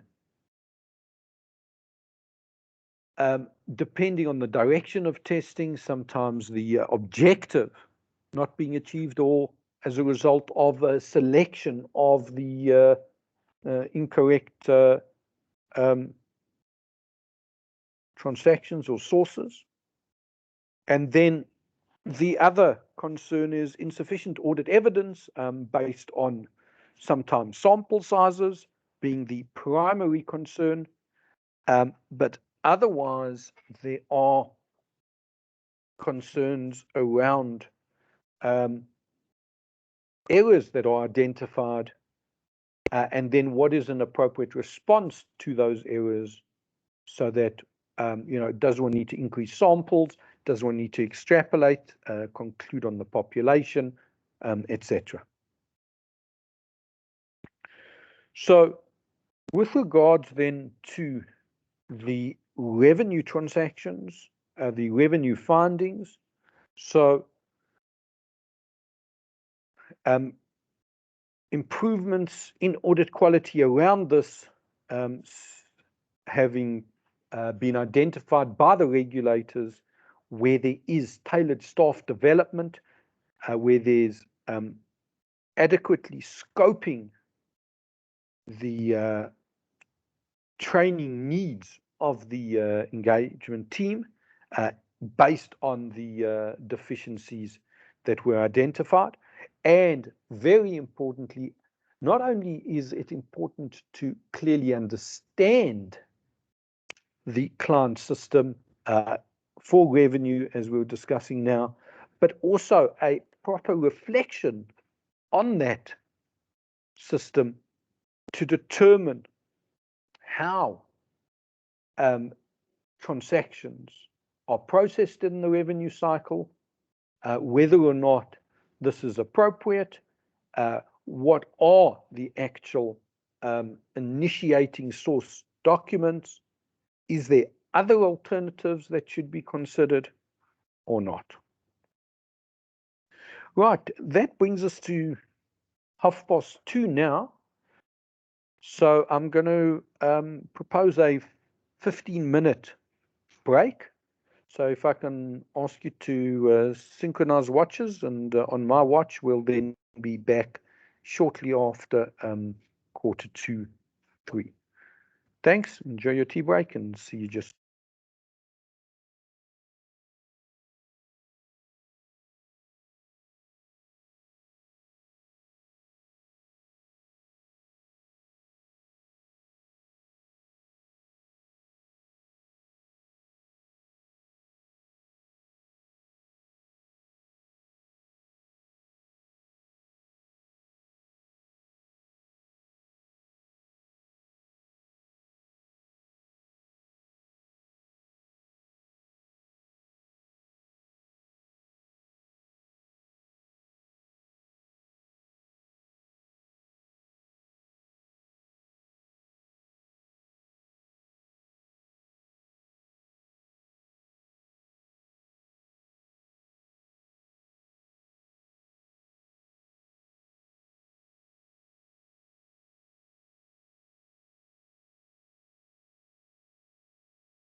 Over and out. Huh? Okay, I'm in Paraguay.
Right, everyone, we'll be starting in just over a minute.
Right, welcome back.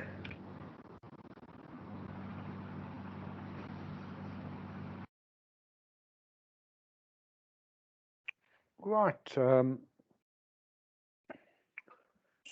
I don't know, hope you had a good tea break. I don't know if during the tea break you had a chance to reflect on anything we've been discussing this afternoon, and if there's any questions.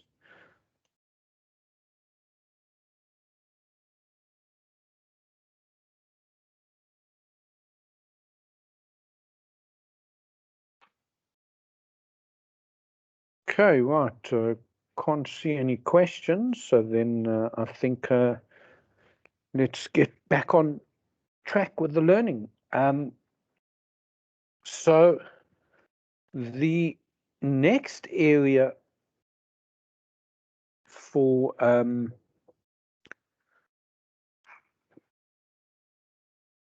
foul findings is the significant judgments and estimates. And the good news is that this has dropped slightly. This used to be the most significant finding. So that has reduced. So people seem to be getting it right. But still quite high up there with the concerns. So when it comes to the significant judgments and estimates, so the biggest concern is the evaluation of the misstatements. We touched on this a bit earlier, but just to delve into it a bit deeper, the difference between audit and management identified misstatements, and sometimes so remember, where one's, for example, doing a predictive analytical review, or one's done certain procedures, and management is saying the error is X, the auditor arrives at a different estimate, but then the auditor then needs to evaluate this. Remember, if these errors are clearly trivial or individually based on the sample, or individually based on each sampling item, or cumulatively based on the sample, one still needs to make sure that one evaluates them based on the population as a whole before concluding whether or not financial statements are materially misstated. And then other concerns picked up by the regulator is material differences carried to the schedule of overs and unders. It doesn't seem as if something like this should need to be stated, but this is something the regulator's picking up, where such differences would have to be adjusted due to them being individually material. With regards to the significant estimates around PPE, so the useful lives, there needing to be a proper evaluation of the useful lives, making sure that they are appropriate. For those of you having clients reporting under the SME framework, if it's for SMEs, making sure that those, even though there's no requirement to annually assess the useful lives and residual values, one would need to make sure that they are appropriate. And if they are, one also needs to look to see whether or not there are any indicators that they may not be appropriate, and sort of, fully depreciated assets would be an indication. So would the use of tax wear and tear allowances. That would be an indication that the rates are not appropriate. When it comes to componentization, the regulator continually stressing that componentization does not only relate to aircrafts. It's important that there is adequate consideration thereof, particularly in entities using large equipment, which may have components, and may be more appropriate to separate those components and then depreciate them separately. So you skipped out the residual values. Obviously, the one-rand assets would also be an indication that something is wrong on the residual values, but there are management looking at that.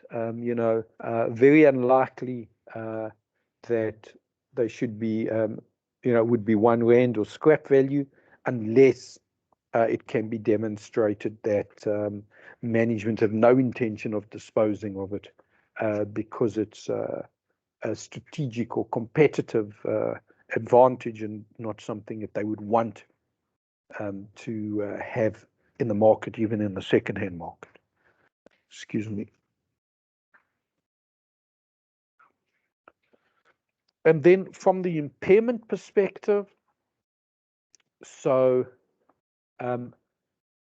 important to look for indicators of impairment, and where there are impairment evaluations, that the requirements of ISA 540 and IAS 36 are incorporated to make sure that the assets are appropriate. Are they part of some sort of cash generating unit or not? And how then do we is impairment required or not? Concerns expressed by the regulator that this has not been taking place. On the goodwill side, the goodwill and the intangibles, those probably being the most significant estimates that the regulators are picking up are not being appropriately dealt with, could be due to the complexity of IFRS 3, for example, on business combinations and how they need to be measured. And remember, the impairment requirements for goodwill are quite different to the those of IAS 36 assets, the general impairment standard. And then the intangible assets, once again, the impairment side of that needs to be appropriately looked at. But then, very importantly, also the useful lives and residual values and the appropriateness of, if it's indefinite useful life, is that something that can be substantiated, evidence can be obtained to support that. When it comes to significant judgments,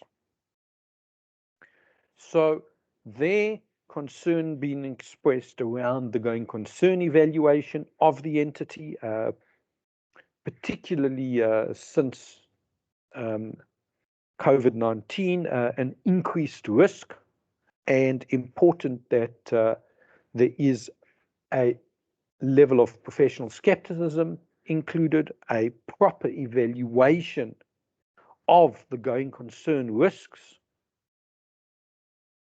a clear understanding of how professional judgment has been applied, and then a conclusion as well as consideration of other possibilities that were considered and were discounted.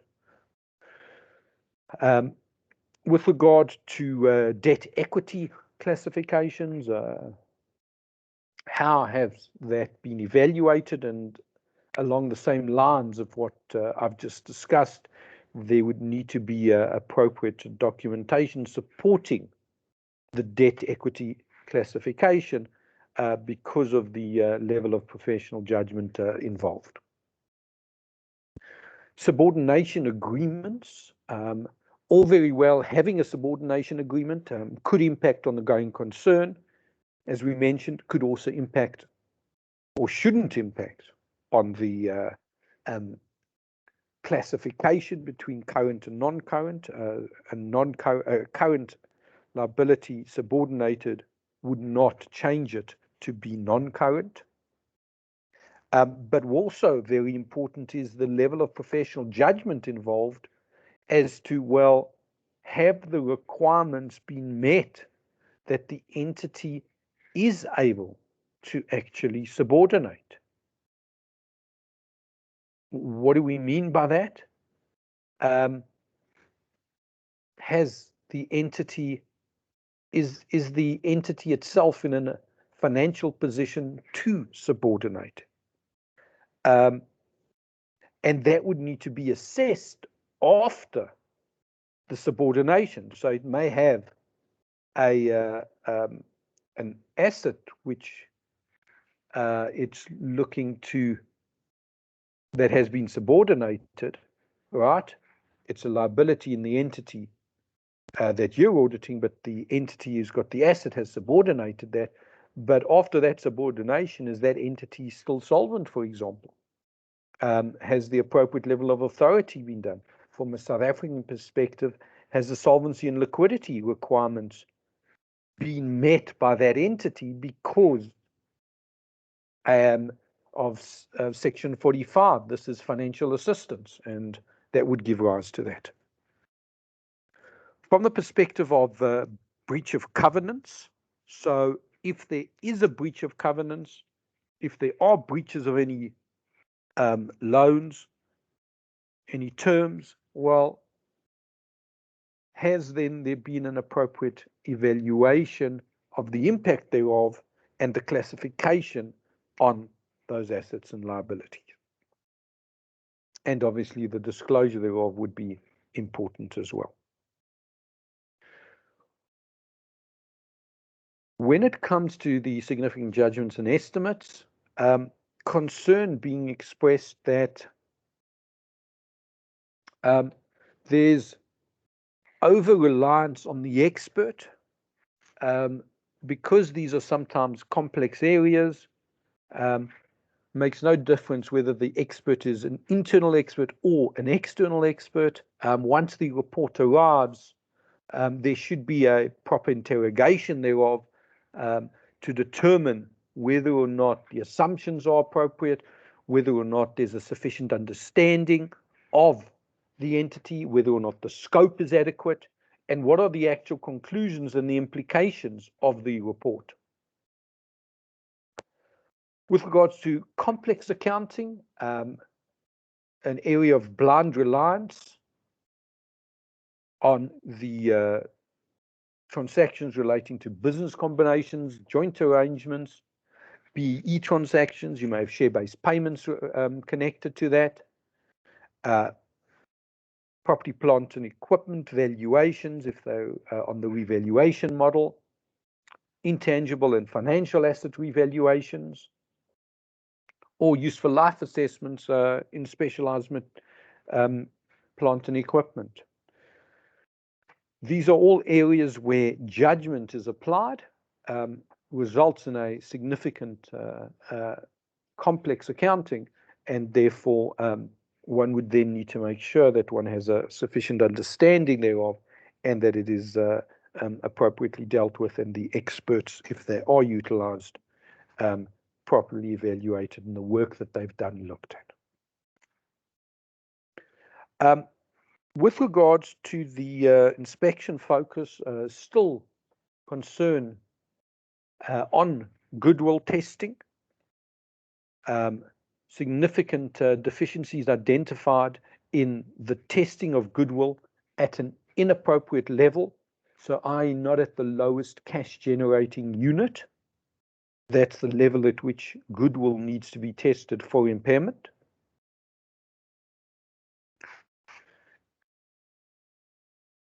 Probably worth mentioning, but if there is a impairment in a cash generating unit, depending on the extent of the impairment and the valuation, a possibility of that having a knock-on effect to the underlying items of PPE in that CGU would also need to be considered.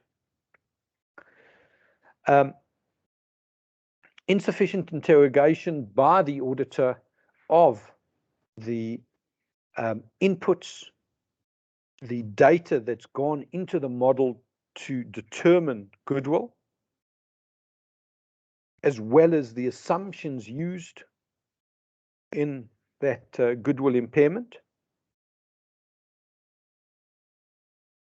Sometimes a lack of understanding as to what the goodwill relates. Does this relate to a CGU or numerous CGUs? Sometimes goodwill recognized in the financial statements and not even impaired because it's not clearly explained as to what it relates. From the perspective of IFRS for SMEs, so there is a requirement in IFRS for SMEs that goodwill must be amortized, and there is a statement that if a useful life cannot be determined, that it cannot be done above 10 years, at a maximum of 10 years. But that doesn't mean that one can default to 10 years. One needs to evaluate whether or not that's appropriate.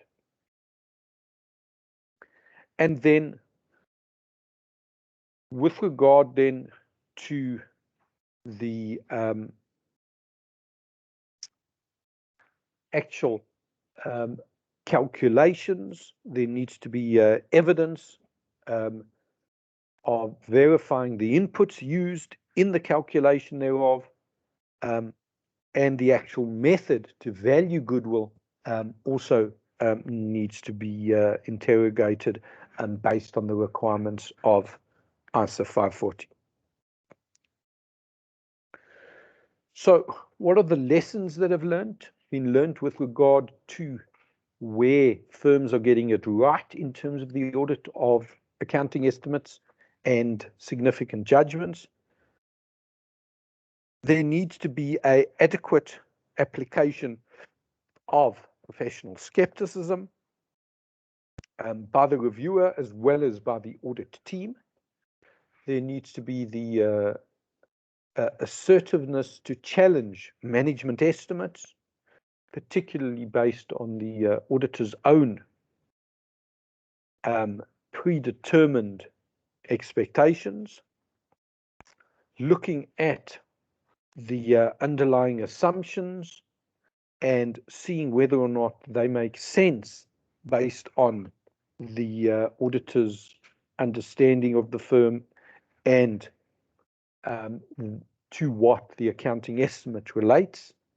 There needs to be a clearly documented basis for accepting the assumptions. On what basis has the auditor conclude that it makes sense, that it is justifiable?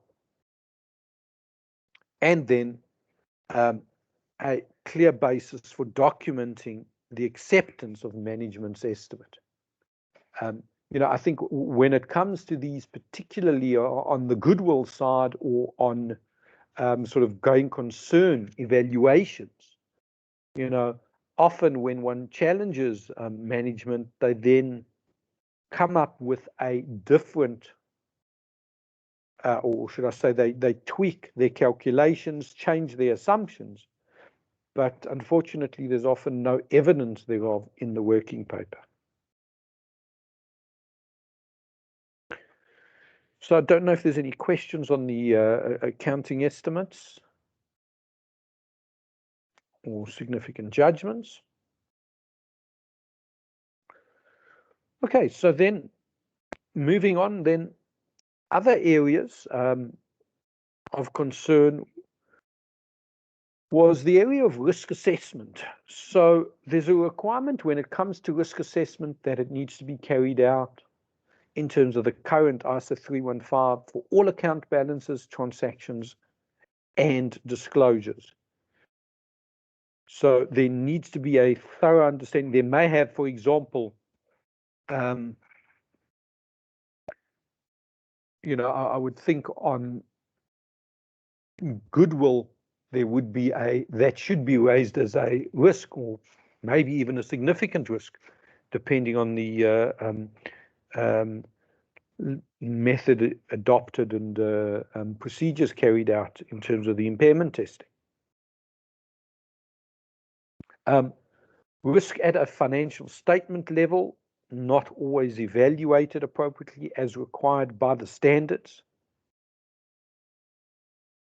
And then fraud risk, not distinct from the risk of material misstatement at assertion level. There's an ISA 240 requirement to evaluate fraud risk, and there's a separate requirement in terms of 315 to look at the risk of material misstatement at assertion level for balances and classes of transactions.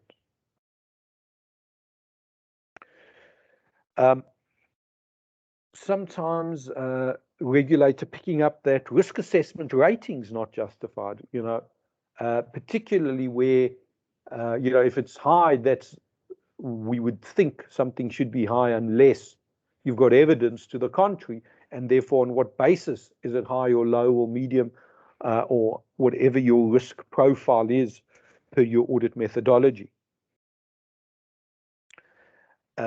Another area of concern is when one's where one's identified a risk, the planned response is inadequate to mitigate the risk, either because a direction of testing is inappropriate, or alternatively, the nature of the actual procedure is designed for a different assertion, and therefore no audit evidence has been obtained to mitigate that risk. An example that comes to mind is, say, in group loans, related party loans, where one's identified valuation as a risk, as a high risk or significant risk, and you know, one then gets a loan certificate signed by the third party that gives you evidence of existence for a loan receivable, but it gives you no evidence of valuation.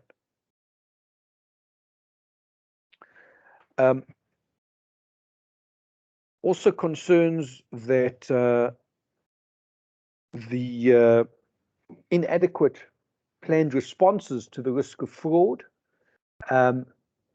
it's easy to say that we're going to increase professional skepticism, but the question is, well, where's the risk of fraud and how is professional skepticism going to be increased?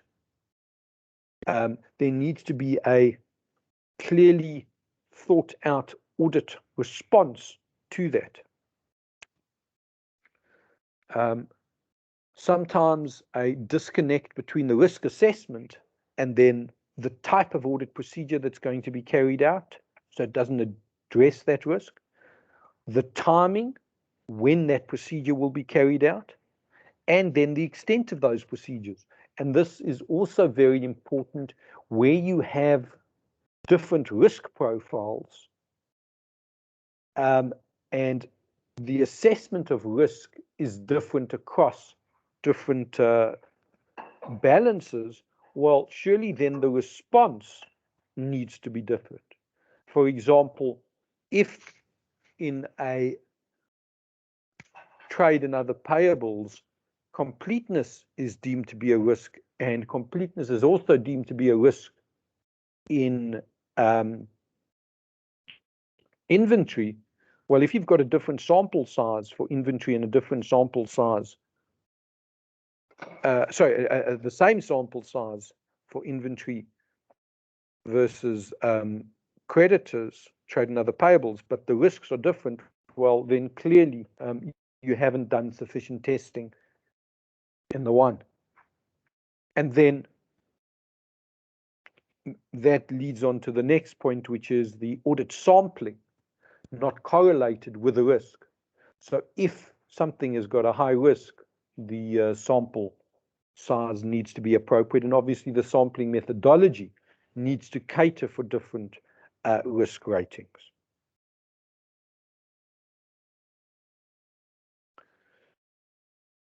We touched on this cash flow statement, but I thought it's important just to reiterate this because of the significance of this, the inclusion of non-cash flow items, because the impact is that the audit report is then immediately wrong, because the audit report covers the statement of financial position, the statement of comprehensive income, changes in equity, as well as the statement of cash flows.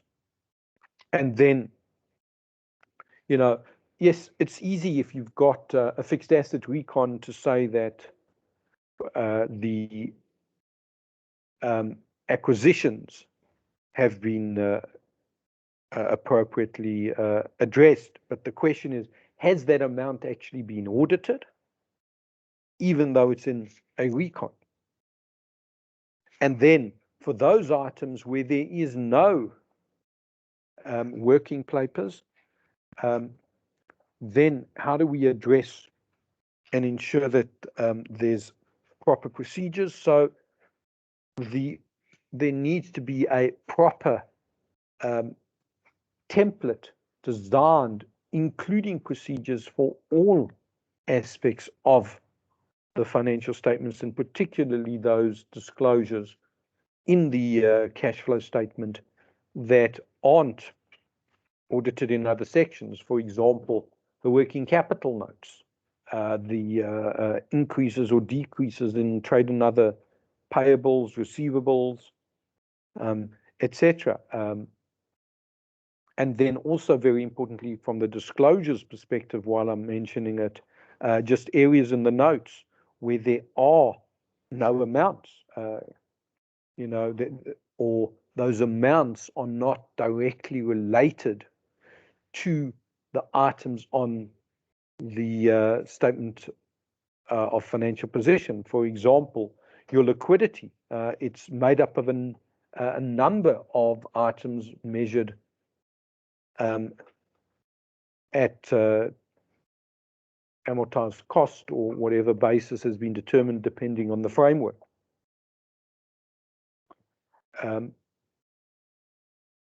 Important to stress the consideration and evaluation of different cash flows and making sure that they split between operating, investing, and financing.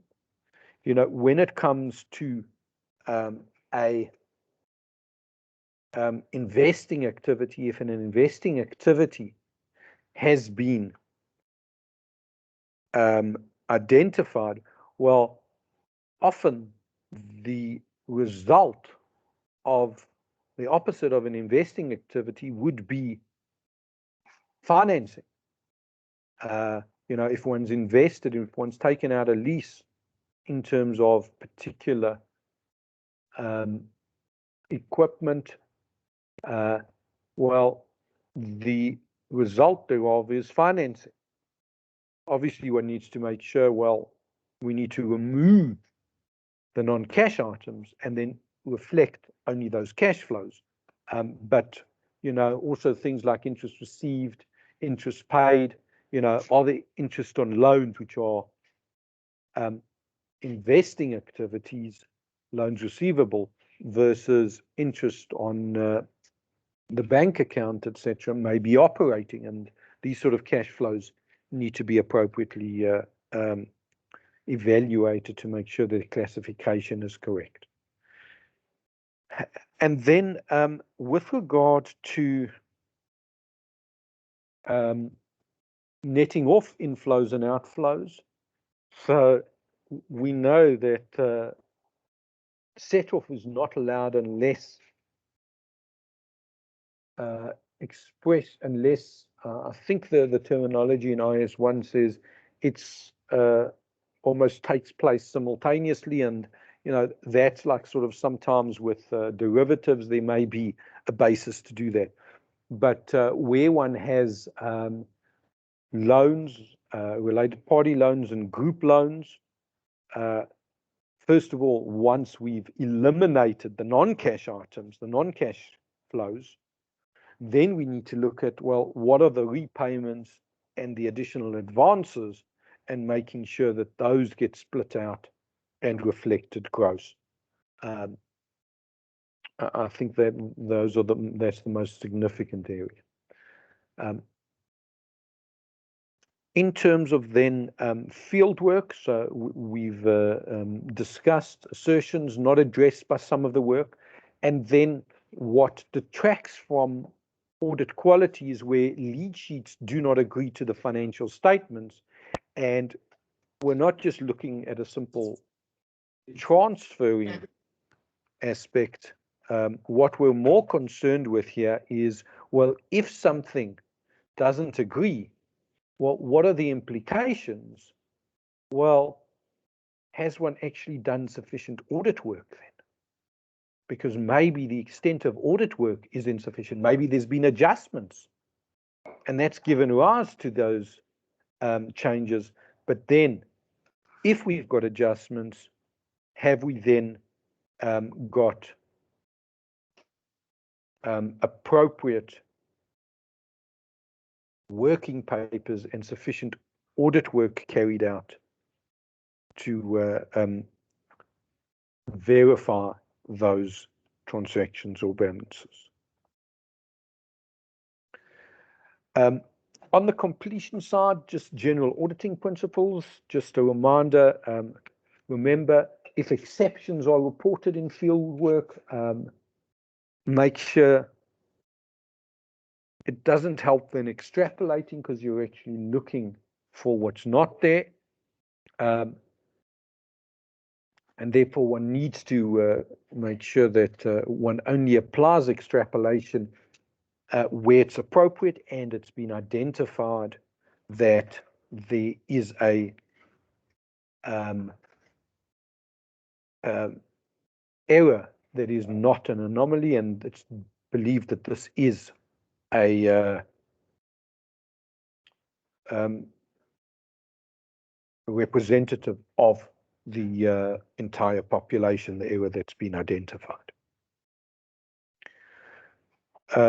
With regard to the summary of unadjusted order differences, we've discussed that, but just to emphasize again, making sure that there are no misstatements that exceed materiality. And then when one looks at the completion of the audit file, making sure that the qualitative impact of errors are considered, taking into account key ratios, taking into account how financial statements are aggregated, because even though something may be individually immaterial, when aggregated with other items, it may have a material impact. A lack of review by the engagement partner being a key quality deficiency and has a significant impact on the audit. Representation letters by management not signed or signed after the completion of the audit. And then subsequent events and going concern assessments completed post the date of the auditor's report also then would not be in compliance with the standard. With regards to documentation, so most of the findings relate to a lack of documented evidence on file to support the procedure, the conclusion and opinions, and where professional judgment is applied, another experienced auditor needs to be able to reach the same conclusion, and that needs to be documented on file. The good old saying, if it's not documented, it hasn't been carried out. Wasn't a particular area of concern, but I thought just important when we're looking at potential pitfalls in the audit, to just remember when auditing journals, one needs to look at the risk assessment, make sure that that's appropriate. If there are manual versus non-recurring or unusual journals, one may need to stratify those populations. If it is a significant risk due to management override, as it often is, well, we need to look and evaluate this, document the system, and see if there are any controls that can be relied on. And then material end of period or closing process journal entries, they have a particular risk attached to them, and therefore as needs to be audited. Material journals relating to those need to be particularly scoped into your procedures. Just a reminder from a cost of sales perspective, if you do have an entity with cost of sales, making sure that you're performing substantive analytical procedures and making sure that you're documenting procedures, because sometimes this is an area that gets omitted. And very importantly, the classification between cost of sales and operating expenses and whether or not this is consistently applied should also be considered, because of the impact that this would have on key ratios such as the gross profit percentage. Other areas of significant findings, related parties, not all related parties identified, so the completeness thereof, and then material related party transactions not identified. Remember, from a completeness perspective, one needs to look at additional procedures to the list that management is giving, looking at matters such as director meetings, shareholder meetings, depending on the nature and structure of the entity, to determine whether or not there are potentially related parties which haven't been identified and been communicated by management. Very important from the perspective of having a clear understanding of which are the final approved financial statements. There needs to be a clear indication from a review of the file which is the final version together with the signed audit report, evidence of the process that was followed for the approval of those financial statements by the company's board, and then if you're operating in the listed space, well, additional procedures to be incorporated around the potentially incorrect financial statements that have been presented to you versus what lands up being published. Other areas of significant findings relate to the application of the consolidation exemption. The auditor, because this is an area of judgment applied by management, the auditor needs to determine whether or not management has applied that correctly or inappropriately. And then we spoke about the SOPS 3 requirements in terms of the consolidated and consolidated and separate financial statements, and making sure that the financial statements clearly reflect this. And then disclosure requirements where IAS 27 requirements not met. The final couple of minutes I'd just like to spend looking at the remedial action process, and the remedial action process is made up of the root cause analysis and deficiencies being picked up around the effectiveness of the root cause analysis, and then also the remedial action plan effectiveness. And here we can see when we look at the root cause analysis, if we look where it's been deemed adequate, 57% in the current year, the latest inspection report versus 48%. And in terms of the root remedial action plan, they're 89 versus 83, so also a slight improvement. But it's on the root cause analysis that I'd just like to concentrate a bit. First of all, the primary 5 root causes is lack of review or review process failing, lack of training, time pressure, lack of professional skepticism, or staff competency and capacity being inadequate. The objective of the root cause analysis is to prompt notable improvements to strengthen the impact of the inspections by reducing recurring findings, prompt auditors to effectively identify and address underlying causes, to ensure that the regulator remains independent, leadership is responsible, and ensure a prompt remediation. In terms of the remedial action process, so what's interesting is that 46% of firms did not identify the true root cause. And that has a significant implication, because if you can't identify the cause, well, then you're not going to be able to mitigate and improve quality. Remedial action plans need to be measurable and timeless.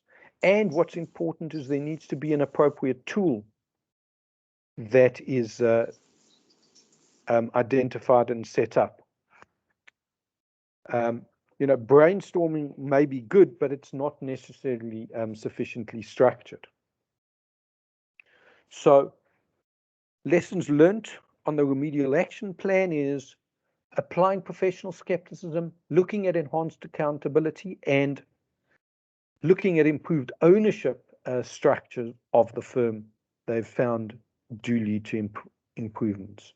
The last couple of slides I just want to look at is where we have a look at common findings and an appropriate root cause, because it seems as if this is critical that the regulator is identifying. So let's look at some of the common findings. We spoke about the statement of cash flows, non-identification of the non-cash items or incorrect classifications. So appropriate root causes is lack of review, improper procedure execution, inappropriate staff allocation, lack of training, lack of expertise, or just trivialization of the matter. Revenue, the completeness of population and source documentation. Sometimes it's inappropriate staff allocation where you've got juniors making these significant decisions. And then common findings on the accounting estimates, AFS disclosures and audit evidence sufficiency and appropriateness. So your appropriate root causes is lack of understanding of the system, professional skepticism not applied on the accounting estimates, AFS disclosures, lack of review, or improper procedure execution. There's not a proper audit procedure that's documented. And then audit evidence sufficiency and appropriateness, staff capacity may be constrained, time pressures, or no partner review. So these are the findings. What's the way forward? Well, we've got ISQM1. We've got we've got a leasing standard that's just been in its infancy, that's still being applied. We've got ISO 600 that's going to be issued. Sorry, it's been issued. It's going to be effective towards the end of 2021, because the common process on the exposure draft ended in October 2020. So that's should be out quite soon, ISO 600.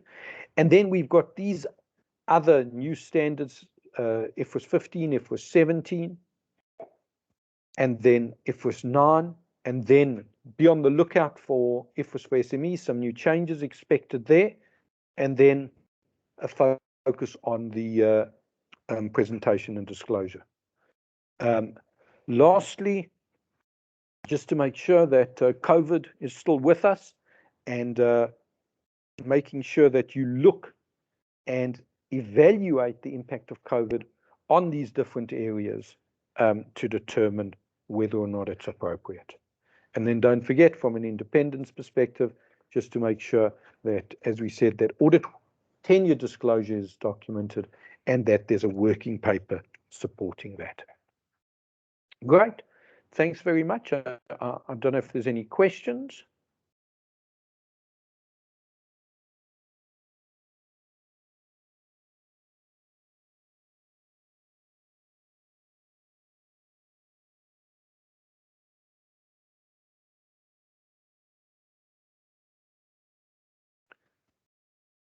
Okay, thanks. I'll stay online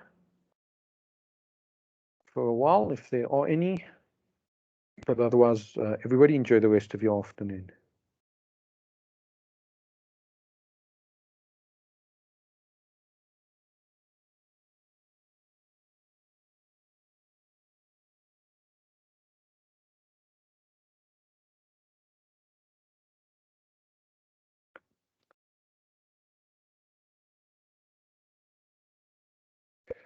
Hi, Kendall. In response to your question, my understanding is it's not, the recording is not sent, but if for any reason you do need to have access to the recording, send a request to Stephanie, and then she can be in touch with you.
Great. So if there's no more questions, then I'm going to be logging off as well. Enjoy your afternoon.